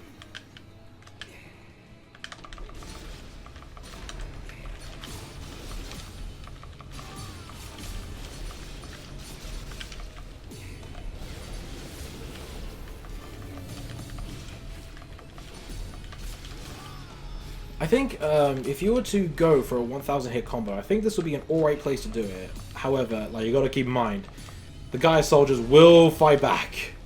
And when you're constantly parrying each other, it could be a potential risk of losing your combo. Especially when you've got bloms to consider.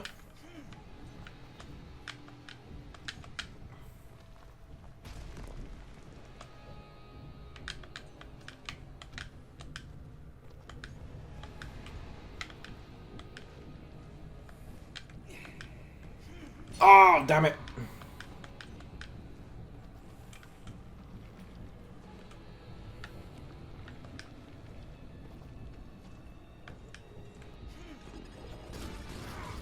Thank you. Thank you, Ariel Dustle. I see the key. I need the key. Anything else up here? Yes. What looks like plot. Fuck off with your bullshit. Oh, I need to go up here anyway. But there's still something down here yet to get. Oh. There's a giant fucking cannon I should probably destroy.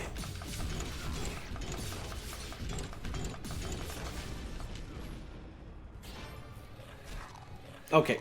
I thought of cutting the trigger, but nope.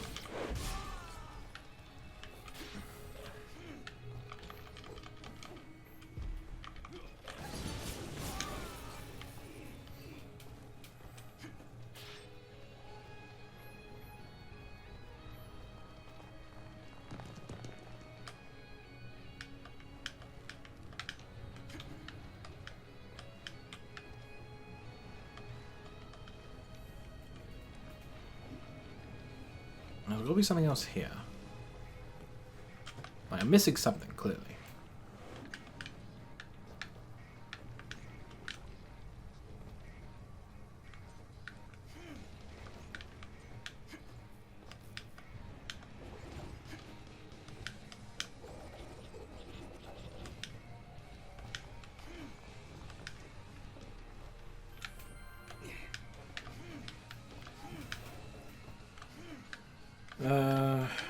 Is there something else here? The map says there is, but where? There's nothing else for me to destroy. Oh, key! There you go. I missed another key. Not bad.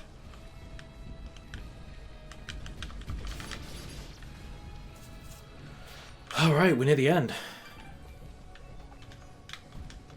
This has been a good revisit, though. Like, you know, I may have not talked much about the game, but I'm glad, you know, got the I got to do the remake, the revisit. We are nearly there, Mithrarin. Once we are through their line, General Gaius will be within sight. No matter what happens, my friend, it has been an honor to fight by your side. And the battle will continue. To Gaius we go!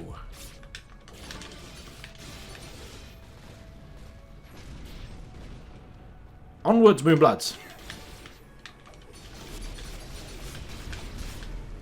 Ow!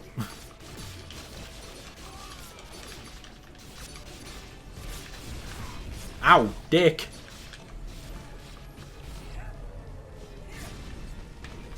That will never not be satisfying.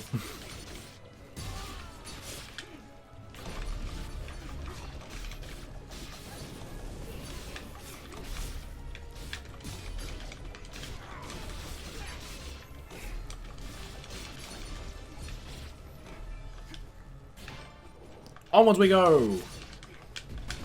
Ow! Asshole! We're nearly there!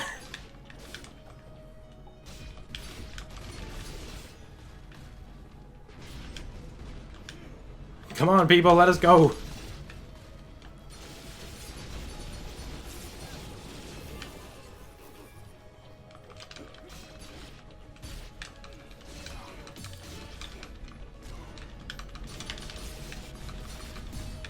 Oh, fucking hell. I thought he was going to hit me. Yeah, level up. You better be scared. Mountain oil. Still doesn't compare. Nearly there.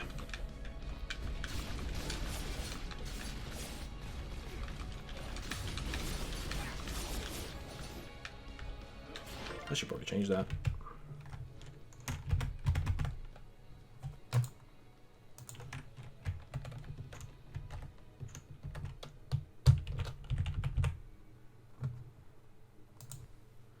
I'm just seeing the Elgato is really behind. Like, oh my god, it is so... It's still in the Cyreman Caverns. Like, holy shit. Still live, though, so... Wait, is the audio still playing? I actually got to check, because I don't know. I've never seen the Elgato do that before.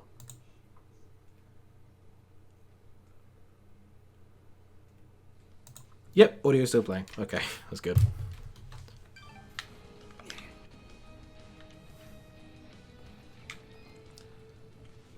I think that's it. 100%. We've explored everything. We've done all the side quests. We've explored everything. Unlocked every chest, freed every character. And with 4 keys to spare, every resonance gem, Haley's transmitter, the personal diary, Moss, got everything. Hello again, my friend. I suspected you would return.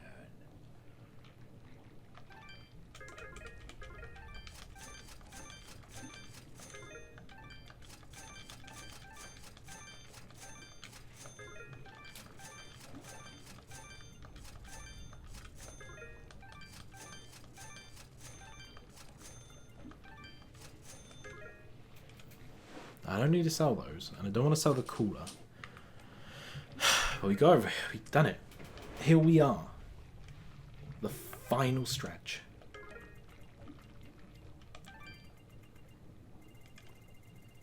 I'm gonna buy 50 of these. Because why not? Your trans.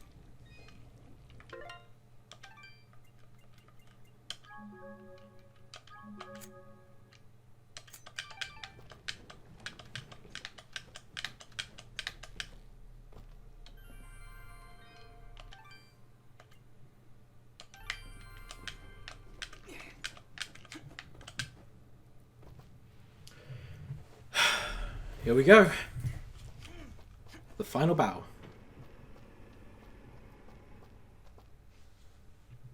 General Gaius! Wait!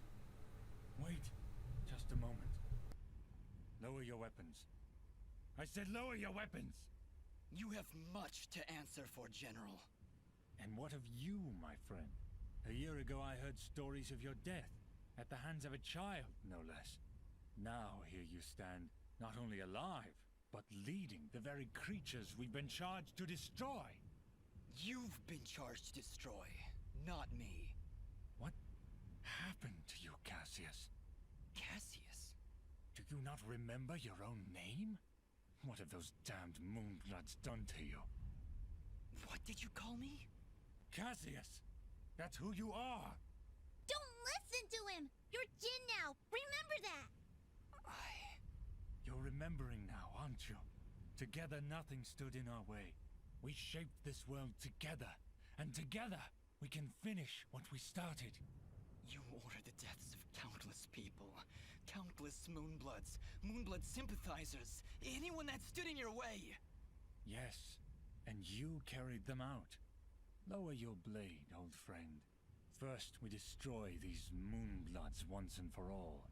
Then I can help rid you of these fantasies that have spoiled your mind. Just listen to me. Cassius was my name. That doesn't matter. It's all that matters. All those people I killed, Fidgets. How could I possibly redeem myself in a mere few days? You cannot, Dust. This was never about redeeming Cassius. But then, you are not Cassius. But I share his form, his very soul.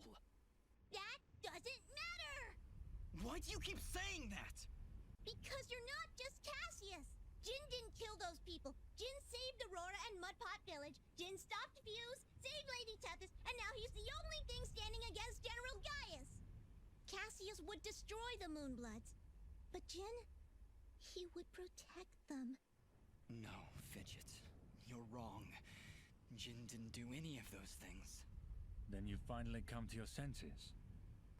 Jin is dead, as is Cassius. Their souls now live within me, constantly reliving that fateful day. Forever in battle, forever at odds. But as long as I live, I still have a choice. Then what are you? I am justice incarnate, brought to this world by forces beyond your comprehension. A cleansing storm to sweep across the land and purge it of your foul presence. I am dust, and your campaign ends here now. Throw down your weapons and surrender, or you will face an enemy unlike any this world has ever seen. Cassius, please, don't do this. You know you cannot win. Let's end this. And end this we shall. The last fight, General Gaius. He has, I believe, if I recall right, 4 phases. This is the basic one, where he has his 2 loyal guards.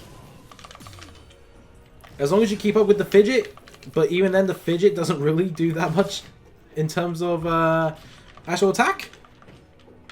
Like he is relentless, and this is just the first phase. Like he will wreck your shit more. As long as you can catch him off guard easily, then you know. Almost there. Ow. Don't worry, the shops restocked though. That's always good. Also, one thing's funny. He goes over here to get hit again.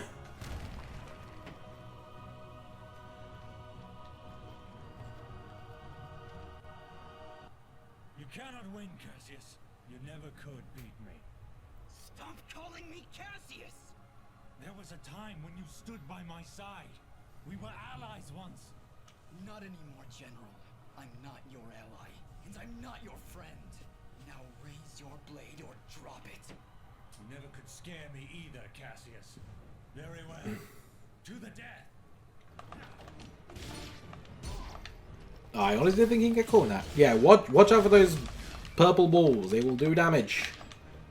You know, just to really hammer in the fact that he's gonna wreck your shit. That's why I bought a lot of the attack suit, because it increases your attack and yeah. It's expensive. Oh yeah, Moonblood's come in help, which he will attack the Moonbloods as well. Like he hates them damn Moonbloods.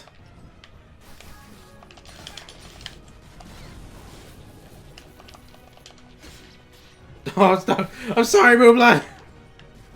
I need soldier. You can make it, don't worry. He's just General Gaius.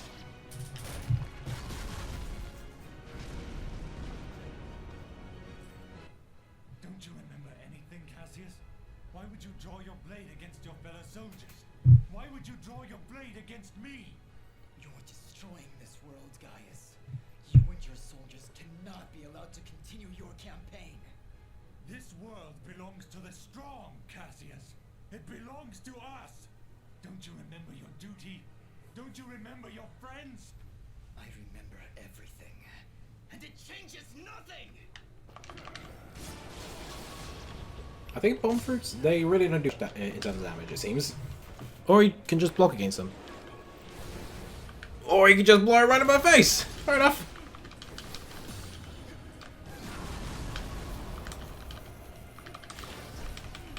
Oh yeah, and Gaius soldiers in phase 3.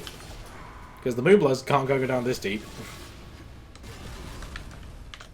I think, how does Fire Pillar work against them? Not that much different, it seems. I know he can silence Fidget. Case in point, he just did.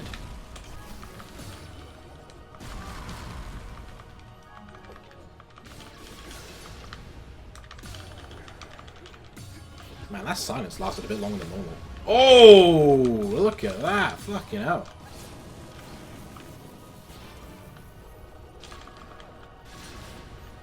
Okay, so the bomb fruit does like 1,200 damage, but how much damage does Fidget do?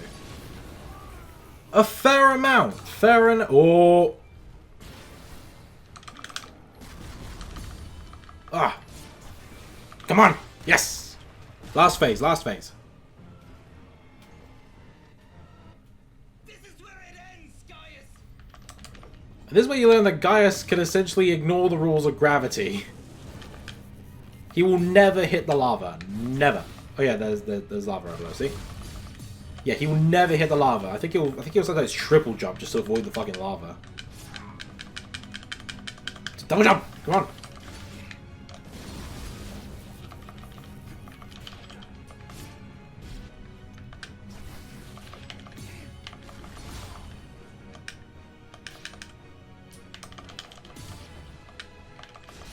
Full motherfucker! Oh, fuck!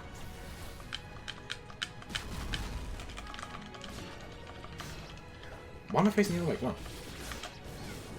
Face him and kill him! Ow.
You're not Cassius.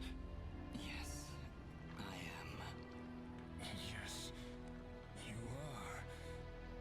But Cassius is gone, as is the world we once loved. Cherish it.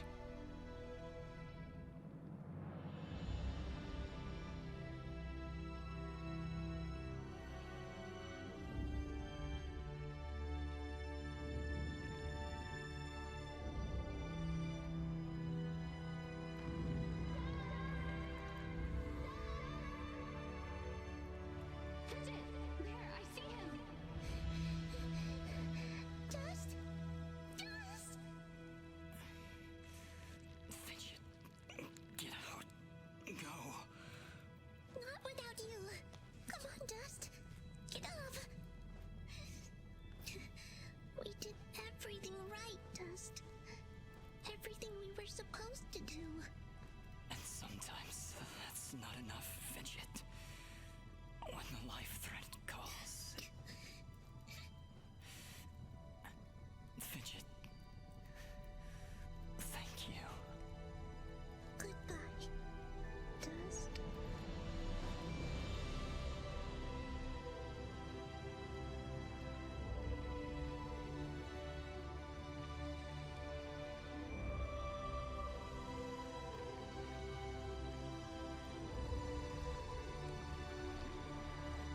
Dust.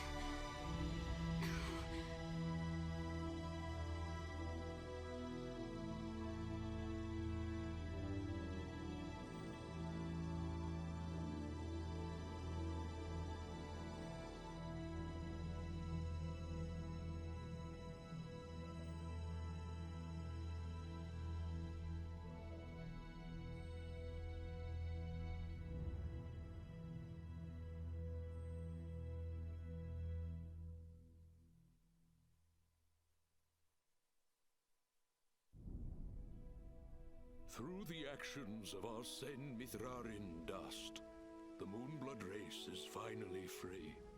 We will never forget his sacrifice, or the deeds that saved our very world.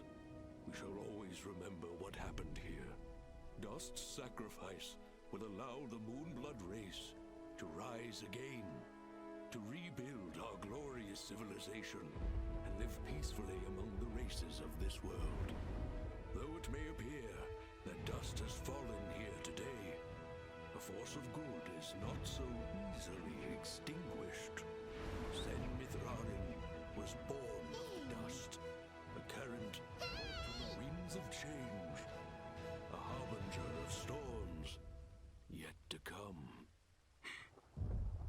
Dust.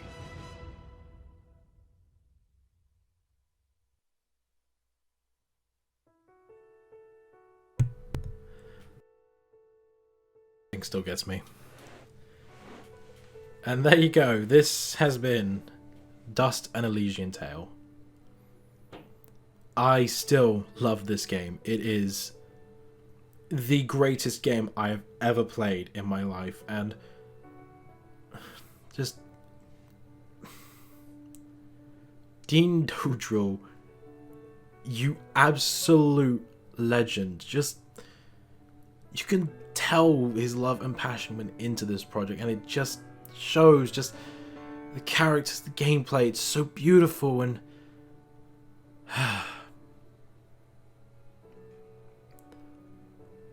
I had no problem doing this revisit. It was one thing I wanted to do for the longest time, and I'm glad I did this revisit. I cannot explain enough how much I love this game. Words alone cannot describe it. And if I ever get doing that review, I don't even think that'd be enough to describe it either. I'm actually getting a bit teary. Now, I know, well, we kind of know that we are going to get a sequel. Dean himself has said there are plans for a sequel, but oh wow, Christopher Niosi, I didn't know he was in this, actually. Shows how often I pay attention to the credits, I'm just more loving this music, but anyway. He did say in a 2013 interview that there will be a Dust 2, not anytime soon, because he wants to work on other projects, which is understandable. We did get Never Stop Sneaking, which was an alright experience, but I love this game so much. I can't explain enough. It's just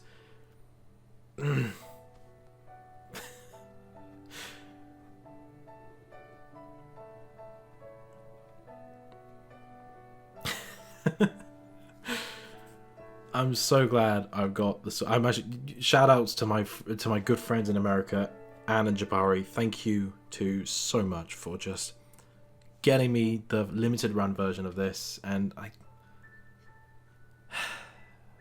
don't even need to see anything else because this game is still fantastic.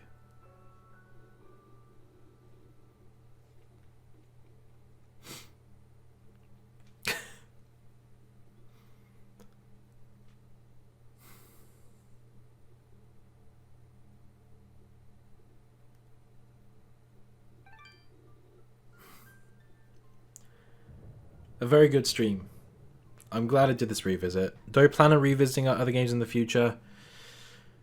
Maybe. Only time will tell. I just wanted to revisit Dust because now I got a really good mic, and I just want to go over all this thing that I did before. Okay. Well, this has been Dust and Elysian Tale for the Nintendo Switch. The next time we come back to this, or to streaming in general, will be next week, where we will be I'll be doing Cuphead. If you like what you see and you want to see more, be sure to let me know down below. I don't know what else to say. I finished Dust again, the greatest game ever made, and I still have another save file that I'm going to play on the coach down when I get home. I have no regrets because it's going to be worth it. Thank you to Author-san and Akami for being here during the stream. Hope I didn't bore you guys. That's really what I gotta say. Other than subscribe. See you later. Thank you guys so much for watching. I'm Sergeantmajormario saying ciao.